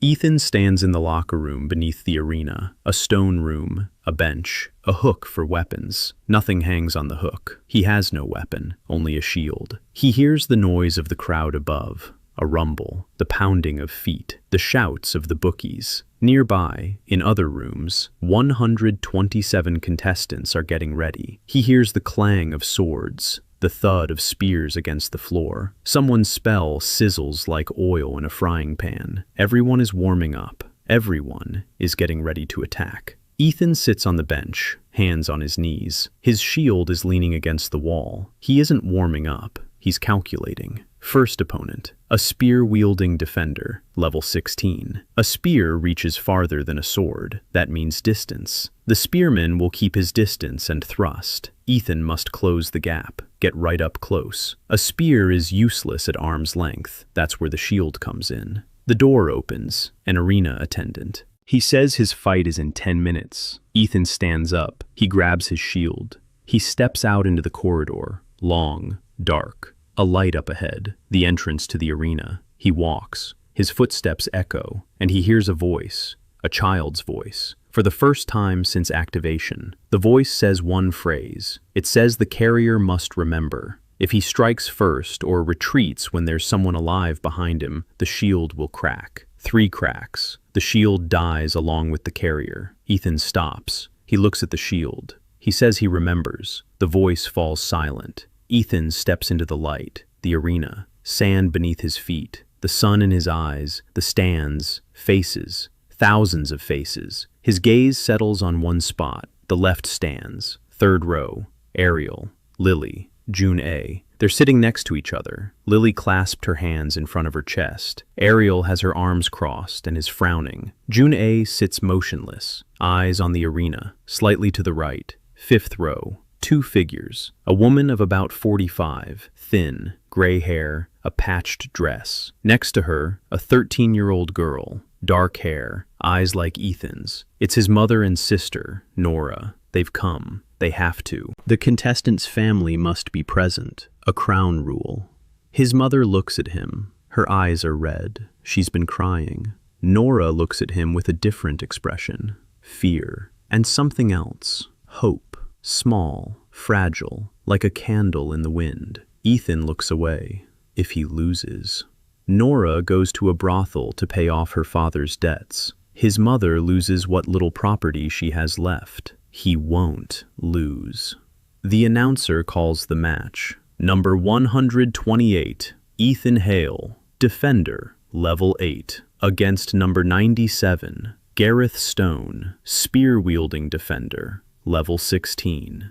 The crowd shows no reaction. Scum against scum. Who cares? Gareth enters from the other side of the arena, tall, broad, a 2-meter spear, a black steel tip, a shield on his left arm, small, round, for parrying, not for defense. He's an offensive defender. The shield is for show. The spear is for business. Gareth looks at Ethan, at his shield, at his empty right hand. He snorts, says this will be quick. The gong. The fight begins. Gareth steps forward, spear held out in front of him. A lunge, fast, precise. The tip flies toward his chest. Ethan steps to the left. His shield intercepts the shaft, deflects it to the side. The tip whizzes past. Gareth is surprised. He didn't expect that. An 8th level fighter shouldn't be able to read a 16th level fighter's lunge. But Ethan isn't reading the level. He's reading the body, the shoulder, the hip, the foot. Before the thrust, the spearman shifts his weight to his front leg. His shoulder moves forward half a second before his arm. Ethan sees this. 3 years on the front lines have taught him to see the strike before it comes. Second thrust. Ethan blocks it with his shield. A clang. The vibration travels through his arm. Manageable. The spear bounces off. Third lunge. Fourth. Fifth. Ethan stands his ground. He doesn't attack. He doesn't retreat. He blocks. He steps back. He parries. He blocks. Gareth starts to get angry. He strikes harder, faster. 10th lunge, 20th. Ethan counts. They taught us in training. A person at maximum exertion runs out of breath in 4 minutes, if untrained. 7 minutes if trained. Gareth is trained. That means 7 minutes. 4 have passed. Gareth is breathing harder. His strikes are losing accuracy. The spear veers to the left, to the right. Ethan finds his rhythm. Lunge, shield, lunge, dodge, lunge, shield. 6 minutes. Gareth is wheezing. Sweat is streaming into his eyes. He screams and strikes with all his remaining strength. A 2-handed downward strike. The spear is like a hammer. Ethan doesn't flinch. He raises his shield horizontally. He blocks it. The blow courses through his entire body. His knees buckle. The sand shifts beneath his feet. But he stands. The spear cracks. It doesn't break, but the crack is visible. Gareth sees it. He steps back. He's breathing heavily. He looks at the spear, at the crack, at Ethan, at the shield, without a single scratch. 7 minutes. Gareth drops the spear. He falls to his knees. He says he gives up. Silence. The stands are silent. Then whispers begin. An 8th level defender has defeated a 16th level opponent without landing a single blow. The herald announces the winner, Ethan Hale. The second match is in 2 hours. Ethan leaves the arena. Ari is waiting for him in the hallway. She hands him a flask of stamina potion. He drinks it. His body is buzzing. His hands are shaking, but he's unharmed. Second fight. A defender swordsman, level 14, sword and shield. A classic pairing. The swordsman attacks. Ethan blocks. 9 minutes. The swordsman shatters his sword against Azrael's shield. He surrenders. Third fight, a mage defender, level 18, fireballs. Ethan blocks them with his shield. The fire spreads across the metal and dies out. 6 fireballs, 12 fireballs. The mage runs out of steam. His mana is gone. He gives up. The crowd begins to take notice. Whispers grow louder. A defender who doesn't strike. A defender who just stands there. Number 128, level 8, 3 wins, 0 hits. Fourth match, day 2. The axe-wielding defender, level 20. The axe is heavy, two-handed. The blows are like an earthquake. Ethan takes the first one. His feet sink into the sand up to his ankles. The second, up to his knees. The third, he feels a bone in his forearm crack. It doesn't break. A crack, a small one. The pain is sharp and white. He holds on. The fourth blow, fifth. The axeman tires in the 11th minute. His axe is heavier than a sword. He tires faster. He gives up. Ethan leaves the arena. Lily heals the crack in his bone. 5 minutes of green light. Ariel gives him a second potion. Juna stands at the entrance and keeps out onlookers. Fifth fight, a hammer-wielding defender. Level 19. A hammer. He looks like Bran, only more vicious. He strikes with the intent to kill, not to win, to kill. Ethan sees it in his eyes. Someone paid for this. Kyle, or Dorian. The hammer comes crashing down. Ethan blocks it. Once, twice, 3 times. On the 4th strike, it slips past the shield, into his shoulder. Bone cracks, loudly. Ethan drops to one knee. The hammer fighter raises his hammer for the final blow. Ethan looks up. He sees the hammer. He sees the sky behind it. He sees Nora's face in the stands. 13 years old. Dark hair. Eyes just like his. He can't fall. He doesn't have the right to. With his left hand, he raises the shield. His right hand hangs limply. The hammer strikes the shield. Ethan stands on one knee. He holds on. The hammer strikes again, and again, and again. 17 strikes. Ethan counts each one. On the 18th, the hammer thrower misses. The hammer sinks into the sand. Inertia pulls him forward. He stumbles. He falls. Ethan gets up, on 2 feet, a broken shoulder, 1 arm, 1 shield. He stands. The hammer thrower lies on the ground. He can't get up. Exhaustion. The announcer counts to 10. The hammer fighter doesn't get up. The winner, Ethan Hale. The stands are no longer silent. They're buzzing. Whispers have turned into conversation. Conversation into shouts. An 8th level defender. 5 wins. 0 hits.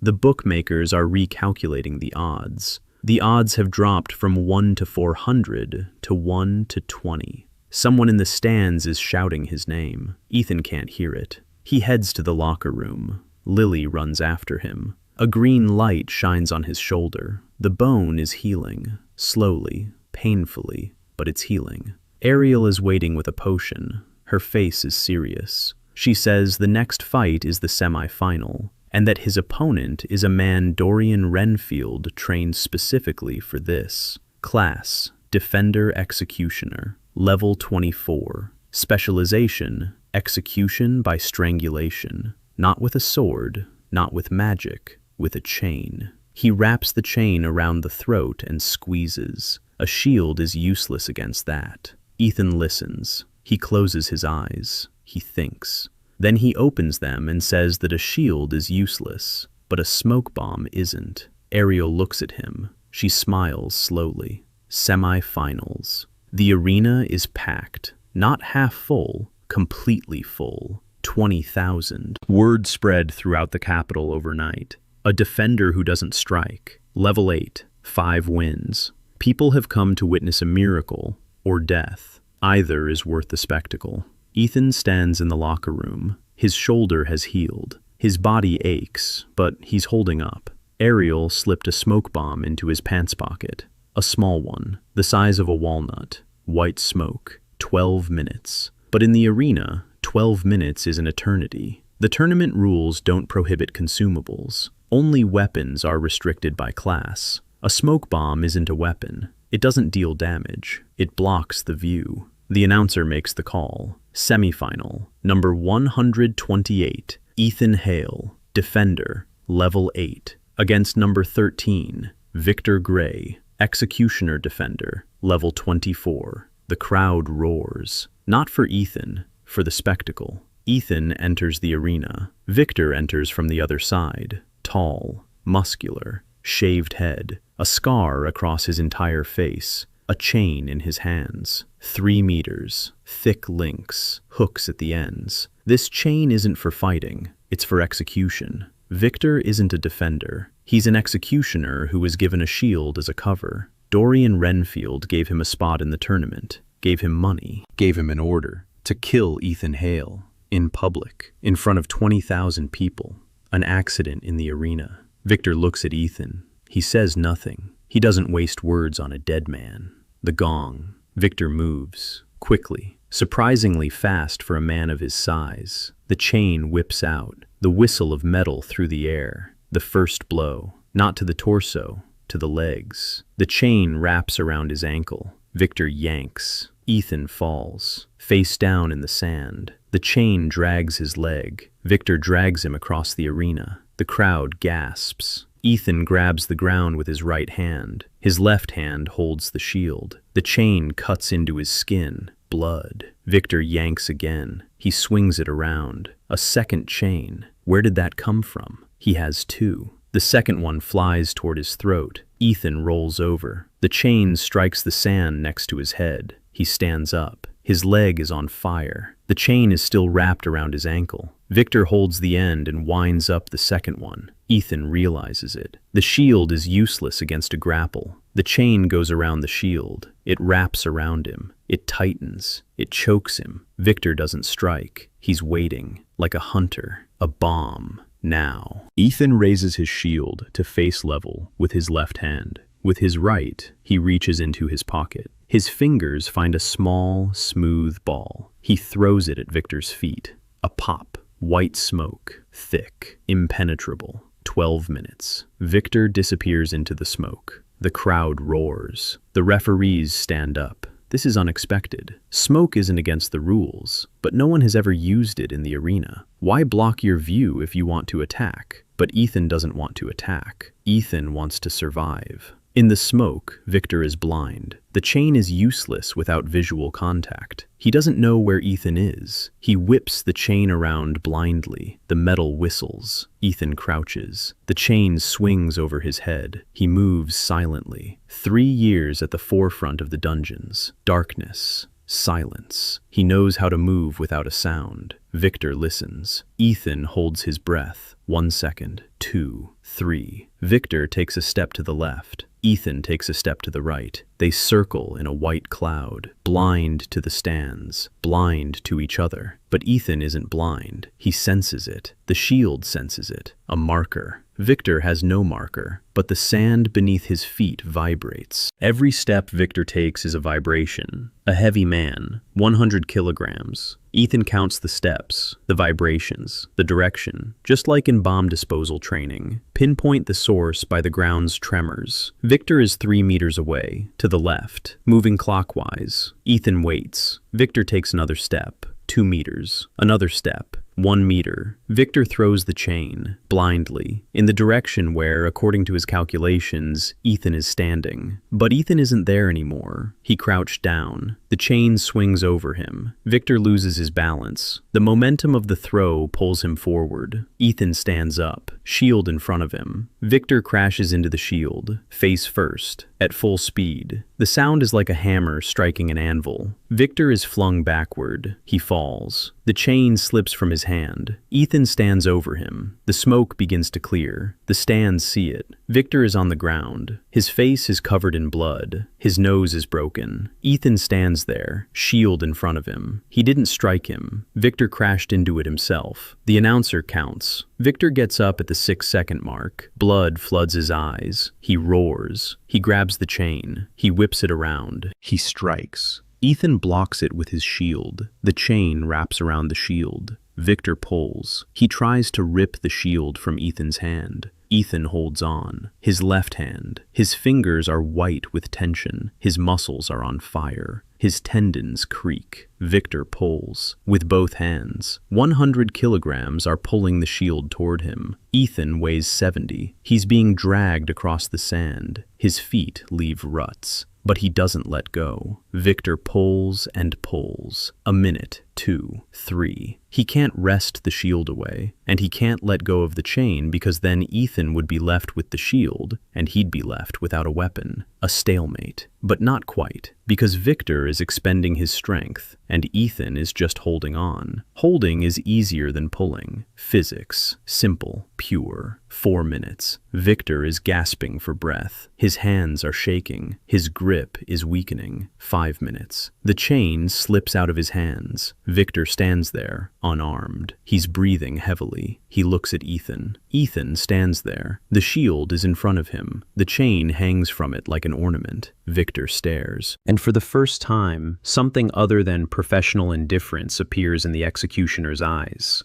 Fear. Not of the blow, of the one who doesn't strike. Because the one who strikes can be understood. The one who stands there cannot be understood. Victor steps back. 1 step.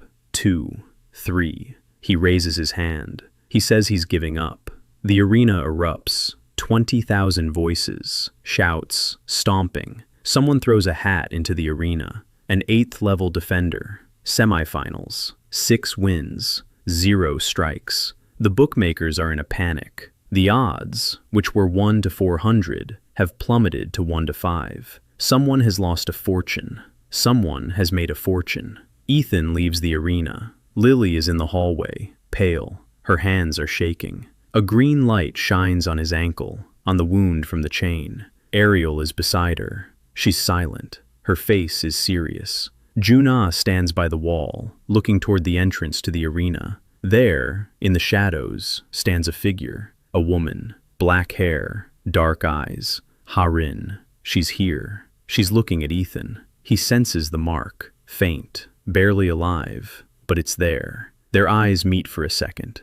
Harin turns away and steps into the shadows. She vanishes. Ethan watches her go. Then he turns to Ariel. He asks who's in the final. Ariel says the name, Kyle Renfield, Defender Swordsman, level 22, the tournament favorite, the man who stabbed him in the back. Ethan nods. He sits down on a bench. He closes his eyes. The final is in 3 hours. He counts in his head. Kyle, a swordsman, fast, skilled, left-handed, loves feints, throws deceptive double strikes. The first strike is always to the right shoulder, the second to the left thigh. Ethan knows his technique. For 3 years he stood beside him and watched. For 3 years he caught the blows Kyle missed while attacking monsters. For 3 years he studied every movement this man made. Kyle doesn't know that. Kyle never looked at his tank. A tank is a piece of furniture. Furniture doesn't watch. Ethan opens his eyes. He smiles. Ariel asks what he's so happy about. Ethan says that 3 years in the guild aren't wasted time. It's reconnaissance. In the semifinals, Ethan fights the executioner Victor Gray, who was hired by Dorian Renfield. Victor attacks with chains, but Ethan uses a smoke bomb and wins through endurance. Harin appears in the arena and watches from the shadows.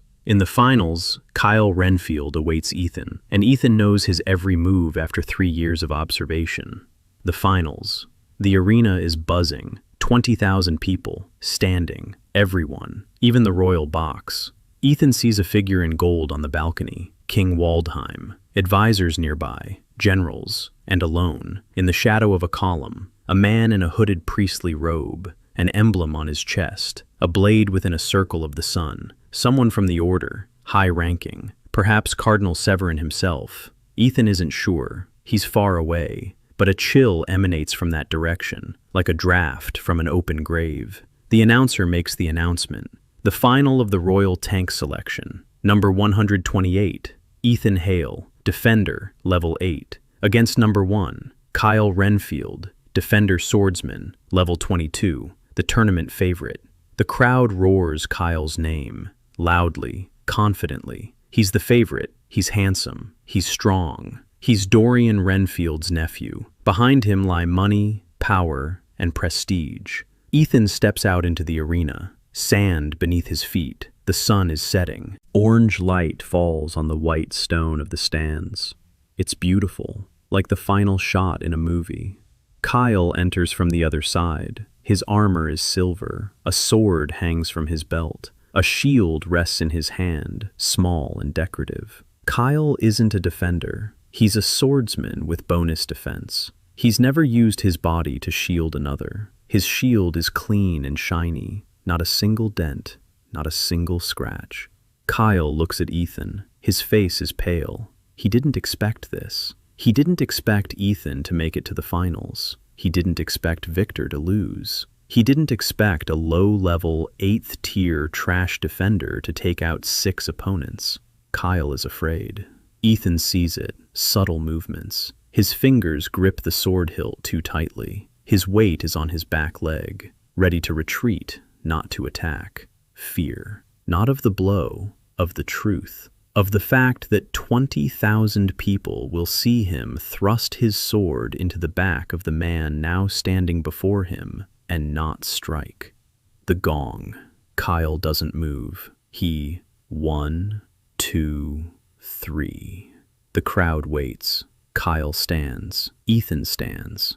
No one attacks. Then Kyle screams. His voice cracks. He screams for Ethan to attack, that he won't strike first against a trash defender, that it's beneath his dignity. Ethan is silent. He stands there, shield in front of him. Kyle yells again, louder. He calls Ethan a coward, says he's hiding behind his shield because he's incapable of anything else, that defenders are trash and have always been trash.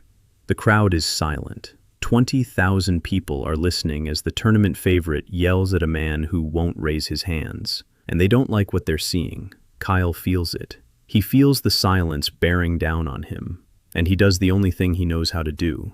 He attacks. First strike, right shoulder, just as Ethan knew. 3 years of observation. Every fight, every training session, every strike Kyle has ever thrown is etched in his memory.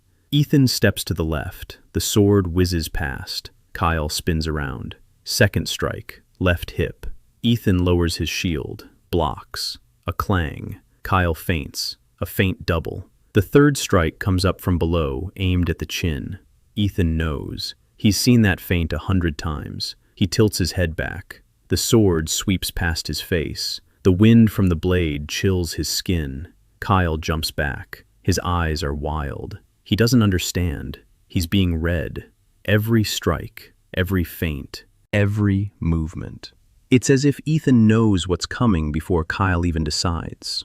Kyle attacks again. A flurry of strikes. Fast, fierce, desperate.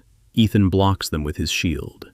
1, 2, 3, 4, 5.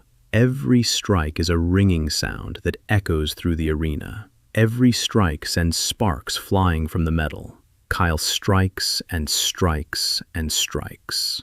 1 minute, 2, 3, 5. The sword begins to ring differently. Higher, thinner. A crack. Kyle hears it. He strikes harder, as if force could heal the crack, as if fury could break down a wall. It can't. 7 minutes. The crack widens. 8 minutes. Kyle strikes with both hands, from top to bottom, with all his strength, with all his despair, with all his fear. The sword strikes the shield and breaks. The blade shatters into 3 pieces. One sticks into the sand. The second flies off toward the stands. The third remains in Kyle's hand. A stump, a shard. Kyle stands with the shard of the sword in his hand. His hands are shaking, not from fatigue, from realization. He has just shattered himself against the wall, and the wall didn't budge. Ethan lowers his shield. He takes a step forward. 1. Kyle steps back. Ethan takes another step. Kyle steps back again. He stumbles. He falls, on his back, into the sand. He looks up at Ethan, at the shield, at the man he killed 3 weeks ago, who is standing there, alive, unharmed, unscathed, invincible. Kyle opens his mouth. He wants to say something. Ethan speaks first. He speaks quietly, but the arena hears every word. 20,000 people in silence. Ethan says he doesn't strike down the fallen. Kyle lies there. He looks at him, and he breaks. Not his body, inside. Something inside Kyle Renfield snaps with a soft crack, like a sword against a shield. His eyes fill with tears. He turns away. He drops the shard. The announcer counts to 10. Kyle doesn't get up. He can't. Not physically, mentally. The winner, Ethan Hale. The arena erupts. The sound is so loud it makes the air vibrate. 20,000 voices scream a single name. Not the golden swordsman. Not the favorite with the money and the ratings. A lowly 8th-level defender who hasn't landed a single blow in 4 days. A blue window flashes. Winner of the Royal Tank Selection. Class updated. Defender. Archer. Guardian. Reward. Title. Shield of the Kingdom. Level. +2. 10. Ethan stands in the arena. Alone. The sunset behind him. A long shadow. He raises his hand. Not a fist. An open palm. As if to say, I am here. I stand. Come to me. In the stands, Nora is crying. Her mother covers her face with her hands. Lily is sobbing aloud. Ariel turns away so no one can see her face. Junae sits motionless, but the chalk in her hand is broken in half, and on the board, a single word: victory. Ethan lowers his hand. He walks toward the exit, and at the exit stands a figure, a priest's mask, the order's cloak. The figure places a hand on his shoulder and whispers, says, "Congratulations." Says that the Demon King has just put a bounty on his head, that he has 30 days. And one more thing, that whoever brought him here is waiting for him in the rift. Ethan looks at the mask. He doesn't flinch. He doesn't turn pale. He says one sentence. He asks, "Is 30 days starting today or tomorrow?" The figure is silent. Then it laughs quietly and walks away. Ethan stands in the hallway, alone. The light of torches, the shadow of his shield on the wall. He counts. 30 days. A new timer. A new deadline. New enemies. Old friends. And somewhere beyond the horizon, beyond the borders of the Kingdom of the Rift, a rift in reality, where the demons emerged from 300 years ago. Ethan turns and walks toward his people. The night after the tournament, the capital never sleeps. The taverns are packed. Everyone is talking about one thing: the defender. Level 8, 7 victories, 0 hits. Ethan sits in a cheap tavern on the outskirts. About 105 people in total. Ethan, Ariel, Lily, Junae, and Nora. 13 years old. Dark hair down to her shoulders. Serious eyes. More mature than a 13-year-old should be. She sits next to her brother and won't let go of his hand. Their mother didn't come. Their mother is lying at home on the outskirts of the capital. She's sick. Has been for a long time. Stress, debts, fear for her children. Her body couldn't take it anymore. Lily examined her after the tournament. She said she needed rest, good food, peace and quiet. A month, at least. Ethan nodded. Peace and quiet. A refuge. The title of Shield of the Kingdom offers one practical advantage. The family's debts are written off, automatically, by crown law. Nora no longer has to work in a brothel. Her mother won't lose her estate. Her father's debts are wiped clean. Ethan learned this from the town crier an hour after his victory. He stood in the arena corridor, reading the scroll detailing the title's privileges. His hands didn't shake, but the letters blurred. He blinked, not because of dust. Nora says she wants to go with him, to the refuge. Ethan looks at her. He says the refuge isn't a safe place, that the guilds will come, that the order will come, that war is coming. Nora says home isn't safe either, that while he was away, Dorian's men came 3 times. The first time, they took the silver. The second time, the furniture. The third time, they said that next time, they'd take her. Ethan listens. His jaw clenches. His fingers turn white as he grips the mug. He says, All right, everyone is going to the refuge. In the morning, they leave the capital. 6 people, Ethan, Ariel, Lily, June A, Nora, and his mother in the wagon Ethan bought with his tournament prize money, 100 gold pieces. A lot for a defender, not enough for a hero. He spent 20 on the wagon and the horse, 10 on food, 10 on ingredients for Ariel. The rest is in a bag under his cloak. 60 gold pieces. They'll need that to rebuild the refuge.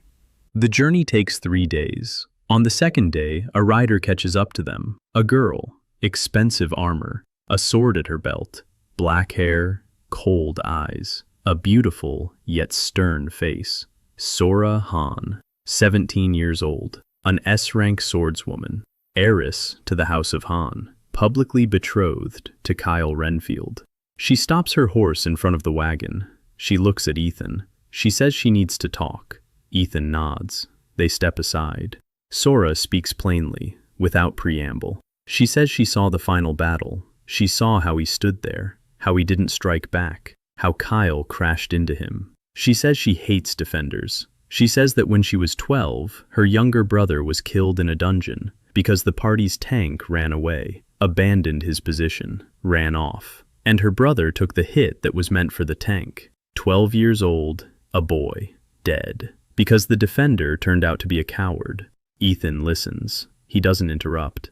When she finishes, he says one thing. He says her brother didn't die because the tank ran away. He died because no one taught the tank that running away is forbidden, that a who runs away is no defender. He's a man who was given a shield, but wasn't told why. Siora stands there. She looks at him. Her eyes are burning, with anger, with pain, and something else. She turns and walks over to the horse. She mounts it. She rides off, quickly, without looking back. Lily asks who that was. Ethan says it's a problem. Or a solution. It's not clear yet. On the 3rd day, they arrive at the refuge. Bran meets them at the gate. In 3 days, the walls have grown stronger. Grim has been working. The gate has been reinforced with stones. The gate has been repaired. There's a new awning in the courtyard. Cora sewed a canopy out of old blankets. Rena planted a 2nd row of garden beds. Thomas repaired the ladder in the Ba Tower. 14 people worked while Ethan was fighting, and the fortress began to feel like a home. Ethan leads his mother into the tower. Lily settles her into the infirmary. A clean bed, a warm blanket, a green light on her temple. His mother falls asleep for the first time in months, her face at peace. Nora stands in the doorway and watches. Then she turns to Ethan and says she'll help, that she's in the chronicler class, the trash class. She knows how to record and organize things. Ethan says that a chronicler isn't a trash class, that a chronicler is someone who remembers, and the one who remembers is more important than the one who fights, because swords break, records remain. Nora looks at him as if he's crazy. Then she smiles, for the first time in a long time. That evening, Ethan gathers everyone in the courtyard, 18 people. He speaks briefly. The tournament is won. Debts are forgiven. The title is ours. But this isn't the end. It's the beginning. The Demon King has put a bounty on his head. The Order is hunting for the shield. The guilds will put pressure on us. We have 30 days ahead of us. In those 30 days, the sanctuary must become a place that cannot be destroyed. Not by walls, by people. Everyone here is a brick. Every class is a tool. The blacksmith forges, the stonemason builds, the healer heals, the alchemist brews, the seamstress sews, the tracker patrols, the scout watches, the chronicler records, the defender stands guard. Together, they are a wall, one that no guild can breach, no order, no demon. Silence. Bran strikes with his hammer. Once. Everyone nods. Night. A campfire. Ethan sits on the threshold, the shield on his lap, warm. The voice is silent, but Ethan feels it. He feels that the shield is listening to Ariel clanging flasks in the tower, to Lily quietly humming in the infirmary, to June A sharpening arrows by the wall, To Nora's pen, scratching as she records the day's events. To Bran, silencing the horn. To Cora, mending someone's cloak. 43 marks burn in his chest. 40 from Greenhall, and 3 beside them. Lily, Ariel, Harin, and the new ones. Nora, Bran, Grim, Rena, Thomas, Cora, Dale. They're growing. The marks are growing, and the shield grows along with them. Ethan takes his mother and sister Nora away from the capital. On the way, Sora Han finds him and tells him about the death of her younger brother at the hands of a cowardly defender. Ethan returns to the sanctuary, which has grown stronger during his absence. He announces that there are 30 days left before the arrival of the real enemies, and that every class is vital for survival. The days pass. The sanctuary grows. Rumors of the kingdom spread through the villages like wildfire. A defender who doesn't strike, who simply stands, who won the tournament without throwing a single blow. People came, every day, one at a time, in pairs, in families, healers whom the guilds had cast out for having weak mana, artisans whom others had deemed useless, elderly people abandoned by their hunter children, children abandoned by their hunter parents. After a week, there are 30 people in the refuge. After 2 weeks, 60. After 3 weeks, 200. Ethan can't keep up with all the names. Nora writes them down. Everyone. Name, class, where they came from, what they can do, what they've been through. The chronicler. Her notebook grows thicker with each passing day. Ariel opens a lab, a real one. With his prize money, Ethan bought ingredients. Not junk, the real deal. Ariel brews, healing potions, smoke bombs, air purifiers, poison neutralizers, antidotes. She works 18 hours a day, doesn't drink, not a drop. Her hands don't tremble over the flask. Her hands sometimes tremble when she's not holding a flask, but less and less often. Lily is setting up a 20-bed infirmary. She's teaching 2 new healers how to triage, red, yellow, green. They listen with their mouths agape. No one has ever taught them the system. No one has ever told them that a healer isn't the one who glows, but the one who decides who to treat first. Lily still stutters, but when she talks about triage, her voice is steady and firm, like someone else's. Jun-Ah is training scouts, 3 of them, young, quick. She teaches them with gestures, drawings, lines in the sand. They learn in silence, just like her. Words aren't needed. What's needed are eyes and feet. Bran is forging, not weapons, tools, hoes, shovels, snares, nails, staples, cauldrons. The forge runs from dawn to dusk. Bran has found himself an assistant, a guy with the makings of an apprentice, a scavenger, golden hands. Together, they clad the refuge in iron. Maddie shows up on the 12th day, without warning, riding a warhorse. In her hand, a hammer bearing the crown's coat of arms. Behind her, 20 men, all from the scum classes, blacksmiths, carpenters, masons. She jumps off her horse and walks toward Ethan.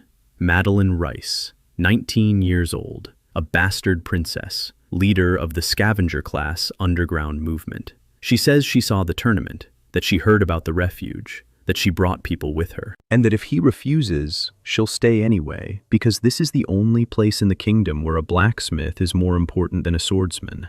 Ethan looks at her, at the 20 people behind her. He says that a blacksmith isn't more important than a swordsman. A blacksmith is more important, because a blacksmith makes swordsmen.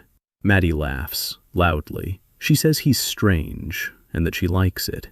She stays. Her blacksmiths are building it. The second wall, the outer one, made of stone, with Bronoff and Grimm leading the way. In a week, the perimeter doubles. The refuge becomes a fortress, a real one. Ethan stands on the wall and looks north. 30 days have almost passed. 26 out of 30, 4 left. He senses something, pressure, like before a storm. The shield vibrates, quietly, constantly. At night, a voice says one phrase. It says, "They're coming." On the morning of the 27th day, Jun-ah returns from reconnaissance, running for the first time. She draws on the wall, quickly, roughly, figures, many of them, with swords, with torches, banners, a wolf with a sword in its teeth, Silver Fang, and other banners nearby, a blade within a circle of the sun. The Order of the Pure Blade, together. The Guild and the Order, they're heading for the refuge. Ethan counts them from the drawing. 200 swords, at least, plus the Order's mages, plus the Inquisitors, against 200 low-tier classes with no combat experience. Ariel climbs onto the wall, looks north, says one word. "Bad." Ethan nods, says another word. "Let's get to work." He goes down to the courtyard, gathers everyone. 200 people. They stand in silence. They look at him. He speaks briefly. "The enemies are coming, a lot of them, armed, trained. They're coming here to destroy this place, because this place proves that trash classes don't exist, that anyone can be a wall if someone shows them where to stand." Ethan says he won't lie, that the odds are slim, that those who want to leave can leave, now. The underground passage is open. Rena knows where to go. Silence. No one moves. Bran strikes the anvil with his hammer, once. Grim picks up a stone. Cora takes a needle. Thomas takes a hammer. 200 people are looking at Ethan and aren't leaving. He nods and begins giving orders, just like in training, just like in Portland. Zone A, the gate. Bran with 10 blacksmiths, iron and fire. Zone B, the walls. Grim with the masons, stones from above. Zone C, the inner courtyard. Lily with the healers. Triage, red, yellow, green. Zone D, the tower. Aerial, smoke bombs and potions. Zone D, the roof. June with the archers. 3 people, 4 bows. Not many, but from this height, every arrow counts. Maddie, reserve. A hammer and 20 blacksmith warriors. If the wall falls, they'll take their places. Nora, the underground passage. Women, children, the elderly. If everything collapses, she'll lead them outside.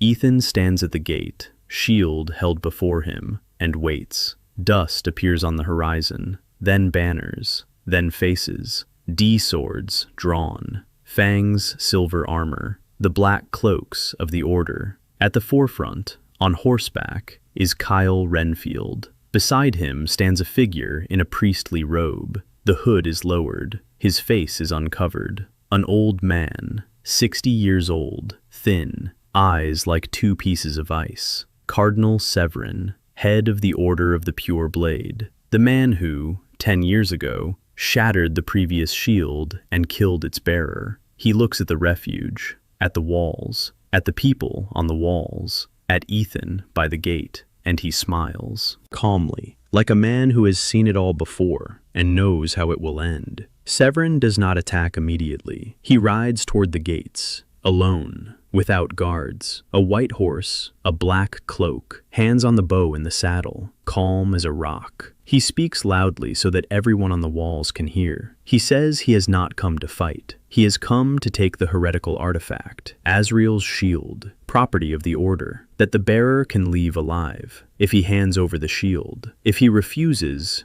everyone inside will die. The 200 people on the walls are silent. Ethan stands at the gate. He looks at Severin through a crack. He says he won't hand it over. Severin nods, as if he'd expected it. He says one more thing. Quiet, so only Ethan can hear him. He says he knows who's inside the shield, that 10 years ago he killed the bearer, and that the voice Ethan hears is that of a child whom Azrael sealed away 300 years ago, that the child is the Demon King's younger brother, that as long as the shield remains intact, Vargar won't reach his full power, and that Severin broke the shields not for the Order's sake, but for the sake of peace, Because as long as the shield exists, Vargar will keep searching for his brother, and every time he searches, it's an army of demons. Destroy the shield.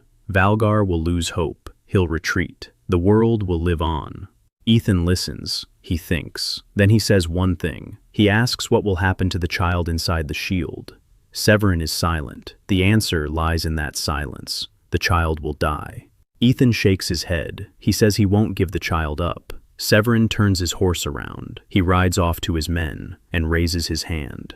The attack begins. The Silver-Fang swordsmen ram the gate with a battering ram, a log bound in iron. A blow. The gate shakes. A blow. A crack. A blow. Ethan stands behind the gate, shield held before him. The battering ram's first blow passes through the gate leaves and strikes the shield. Ethan takes the blow. The energy passes through his body and into the ground. A point added to the score. 200. 300. The gate holds. Ethan holds. Stones fly from the walls. Grim and the masons are hurling them, heavy ones. Cobblestones 3 fists in size. The swordsmen below are screaming. Someone falls. Ariel throws smoke bombs from the tower. White smoke blankets the approaches. The battering ram crews are blinded. They miss their targets. Junei shoots. 3 arrows. 3 hits. Not at people. At their hands. At their shoulders. Wounds. Not kills. Ethan said, "Don't kill. They're not monsters. They're people. Stupid, evil,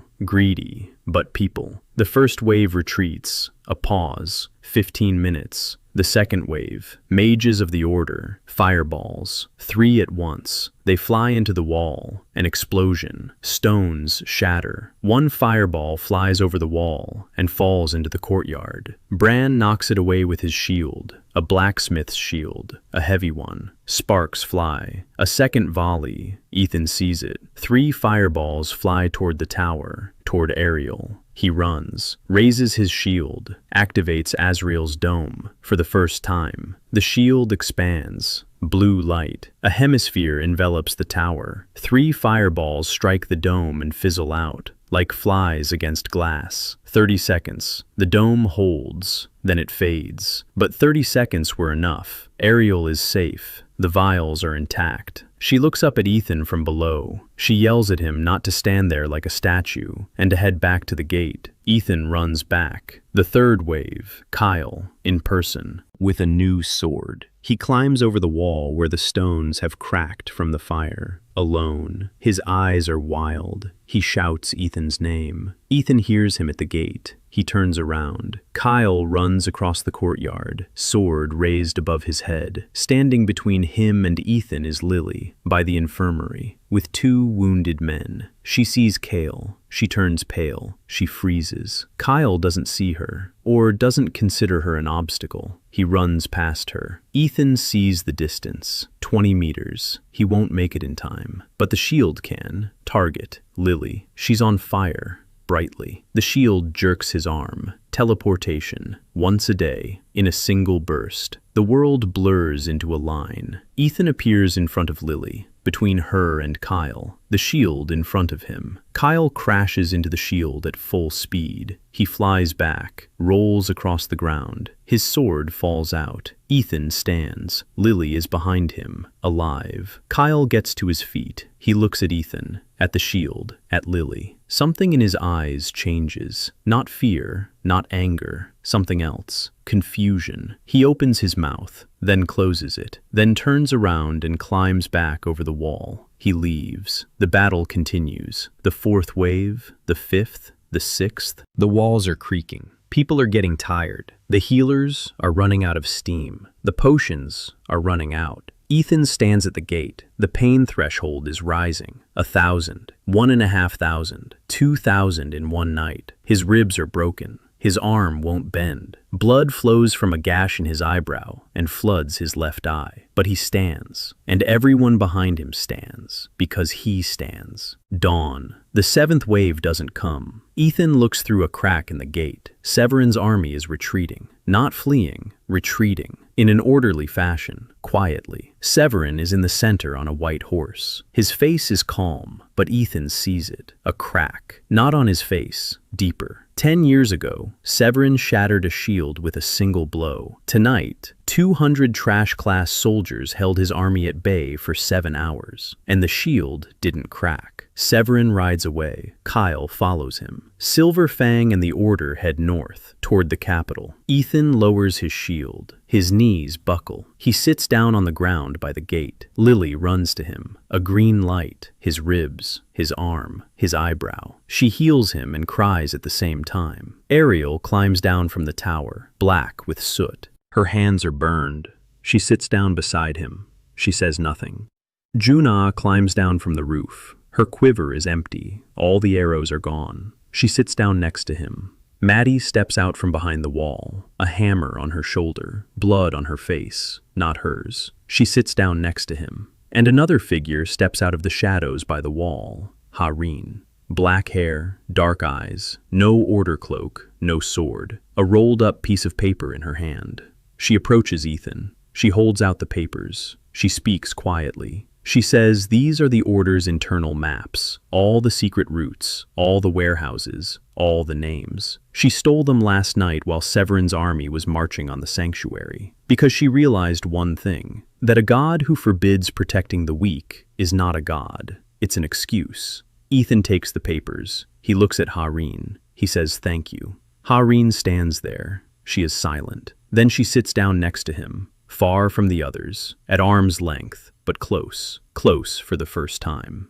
6 people are sitting at the gates of the sanctuary. Dawn. Light falls on the stones, on their faces, on the shield, which is warm, quiet, and intact. Ethan counts. 200 people. Everyone is alive, not a single casualty. There are wounded, many. Lily will work for 3 days without stopping, but everyone is alive. Everyone is standing. The shield stands. The shelter stands. A week has passed since the siege. The shelter is repairing its walls. Grimm and the masons work from dawn to dusk. Bran is forging new hinges for the gates. Cora sews bandages. Rena gathers herbs. Lily treats the wounded. 200 people are working, quietly, diligently, like ants after the rain. Ethan stands on the wall and looks north. The shield vibrates, not like before, stronger. The voice returns, a child's voice, quiet. It says one word, the rift. Ethan knows. 30 days have passed. The timer has run out. The Demon King Valgar knows where he is. He knows where the shield is. And the one who brought him here is waiting in the rift. Ethan goes down to the courtyard. He gathers 6 people. Ariel, Lily, Junna, Maddie, Siora, Hareen. Siora returned 3 days ago, without a word, without explanation. She tied her horse at the gate, went inside, began training the recruits in sword fighting. Ethan didn't ask why. She didn't explain. Between them is a silence that speaks louder than words. Ethan looks at the 6 of them. He says he's going to the rift, alone. Ariel says he won't go alone. Lily says she's going. Junna grabs her bow. Maddie raises her hammer. Siora places her hand on her sword. Hareen is silent, but doesn't back down.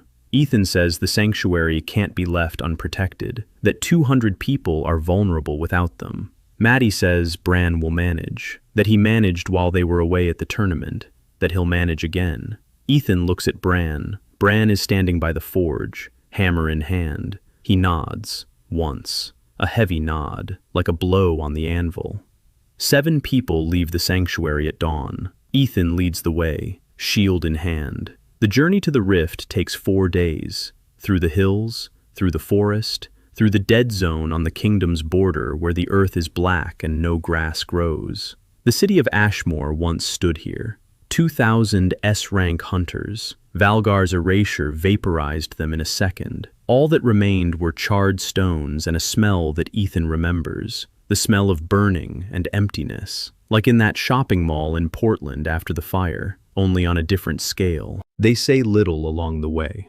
They walk. Everyone is lost in their own thoughts. Ariel checks the vials in her bag. 12 potions, all she could carry. Lily counts her mana reserves. Not enough. But it'll be enough. It has to be enough. Junna walks ahead on reconnaissance. She signals back with gestures. Clear. The path is open. Too open. Maddie carries her hammer on her shoulder and quietly curses the rocks under her feet. Sora walks in silence, hand on his sword, eyes on the horizon. Harin brings up the rear, watching the rear, an inquisitor's habit. On the third day, Ethan hears a voice, louder than usual. The voice says a name. It says, L. Ethan stops. He asks aloud who L is. Everyone looks at him. The voice answers, quietly, sadly. It says that L is him, the child inside the shield, the one Azrael sealed away 300 years ago. Ethan asks why Azrael sealed him away. The voice is silent for a long time. Then it answers, because he couldn't protect him,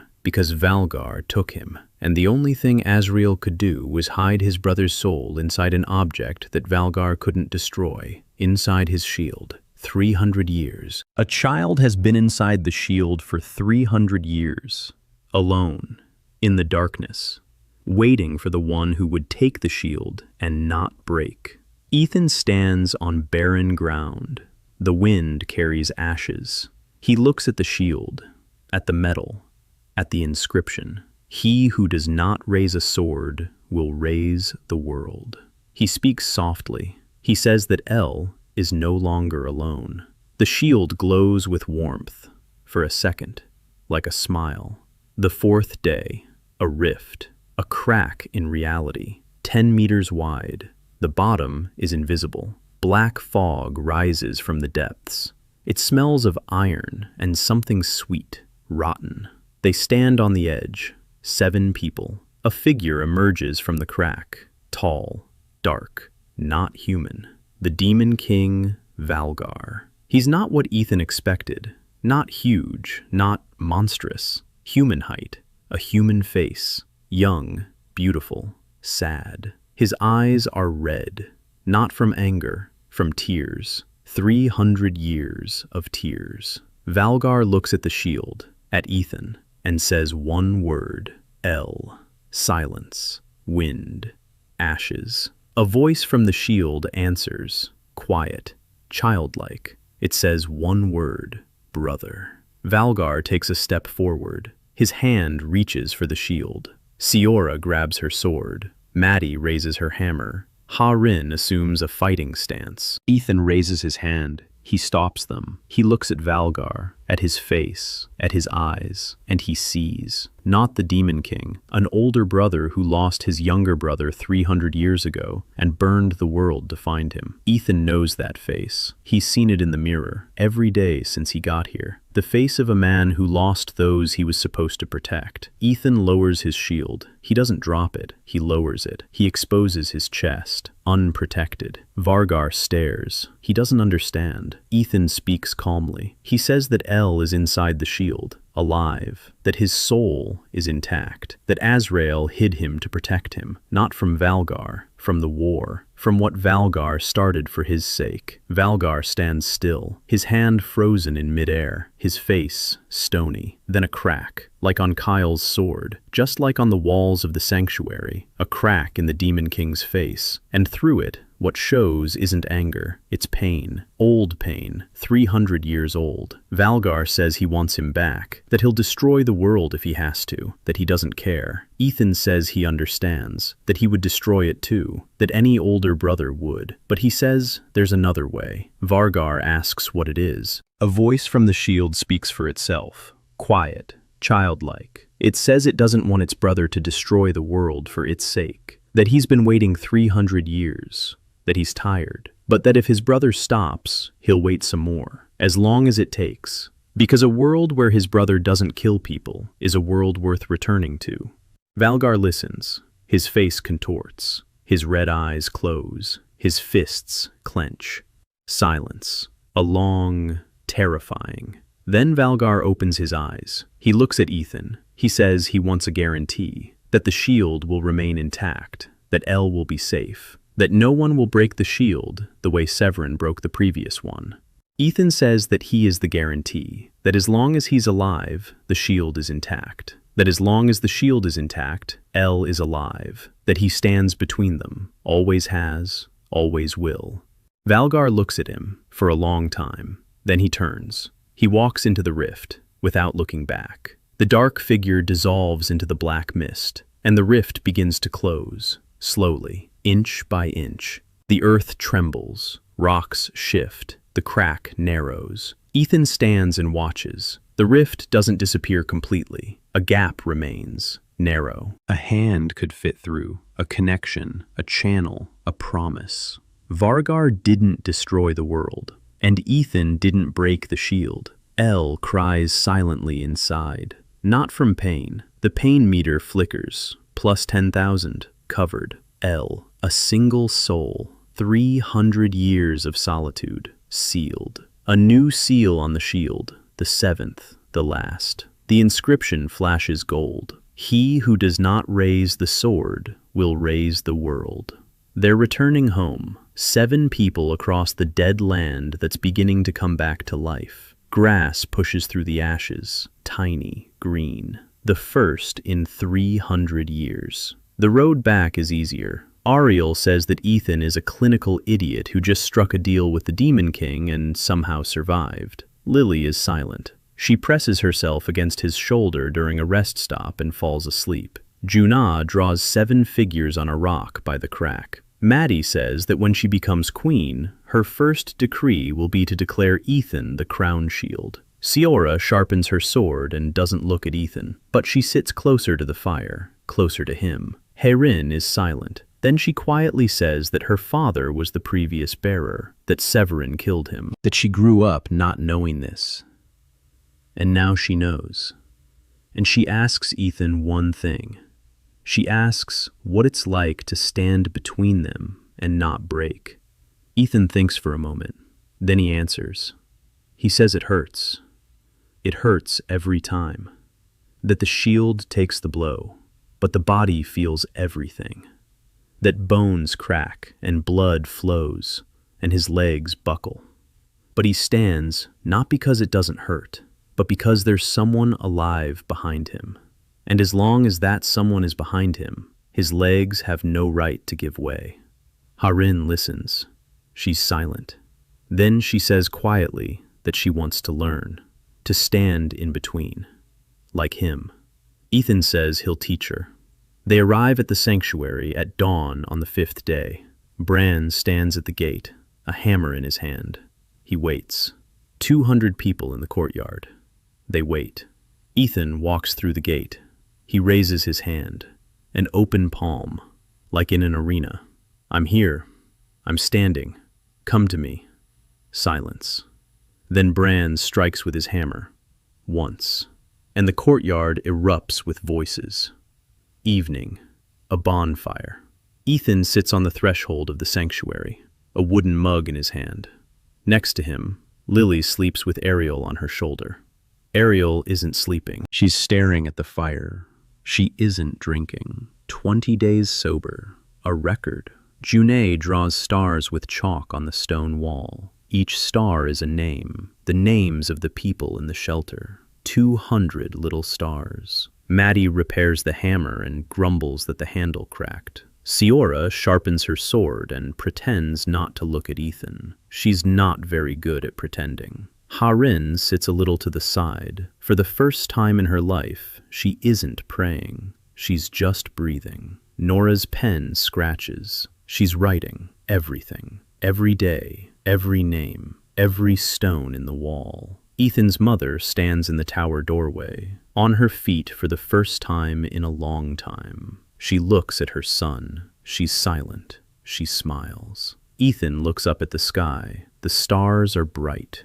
Clear. You don't see stars like that in Portland. There's too much light from the city. Here, the sky is open and honest. He speaks softly, not to anyone, to himself. He says he didn't save all the kids from the mall, that the beam collapsed and he was trapped beneath it, that he'll try a different approach here. For the first time, the shield on his arm isn't beeping. It isn't vibrating. It isn't speaking. It's just glowing. Warm. An even, calm light, like a nightlight in a child's room who has finally fallen asleep. El inside the shield is silent, but not out of loneliness, out of peace. For the first time in 300 years, he is not alone. He has a host that won't break.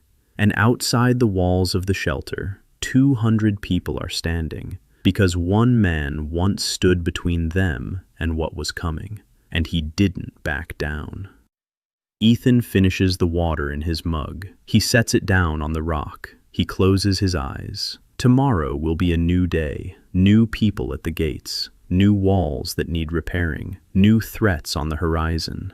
Vargar hasn't been destroyed. It waits. The Order hasn't been destroyed. It's rebuilding. The guilds haven't changed. They're counting their money. The world hasn't been saved. The world is never truly saved. But today, right now, at this very moment, 200 people are sleeping behind stone walls. 12 children from Greenhall are dreaming dreams without ogres. 6-year-old Mila clutches a wooden sword in her sleep and smiles. Lily doesn't stutter when she says the word home. Ariel isn't drinking. Junae is drawing. Maddie is building. Siora is teaching. Harin is breathing. And Ethan stands, in between, as always, just as he promised. The shield glows warmly. The night is quiet. The wind blows from the south. The stars are shining. The refuge stands.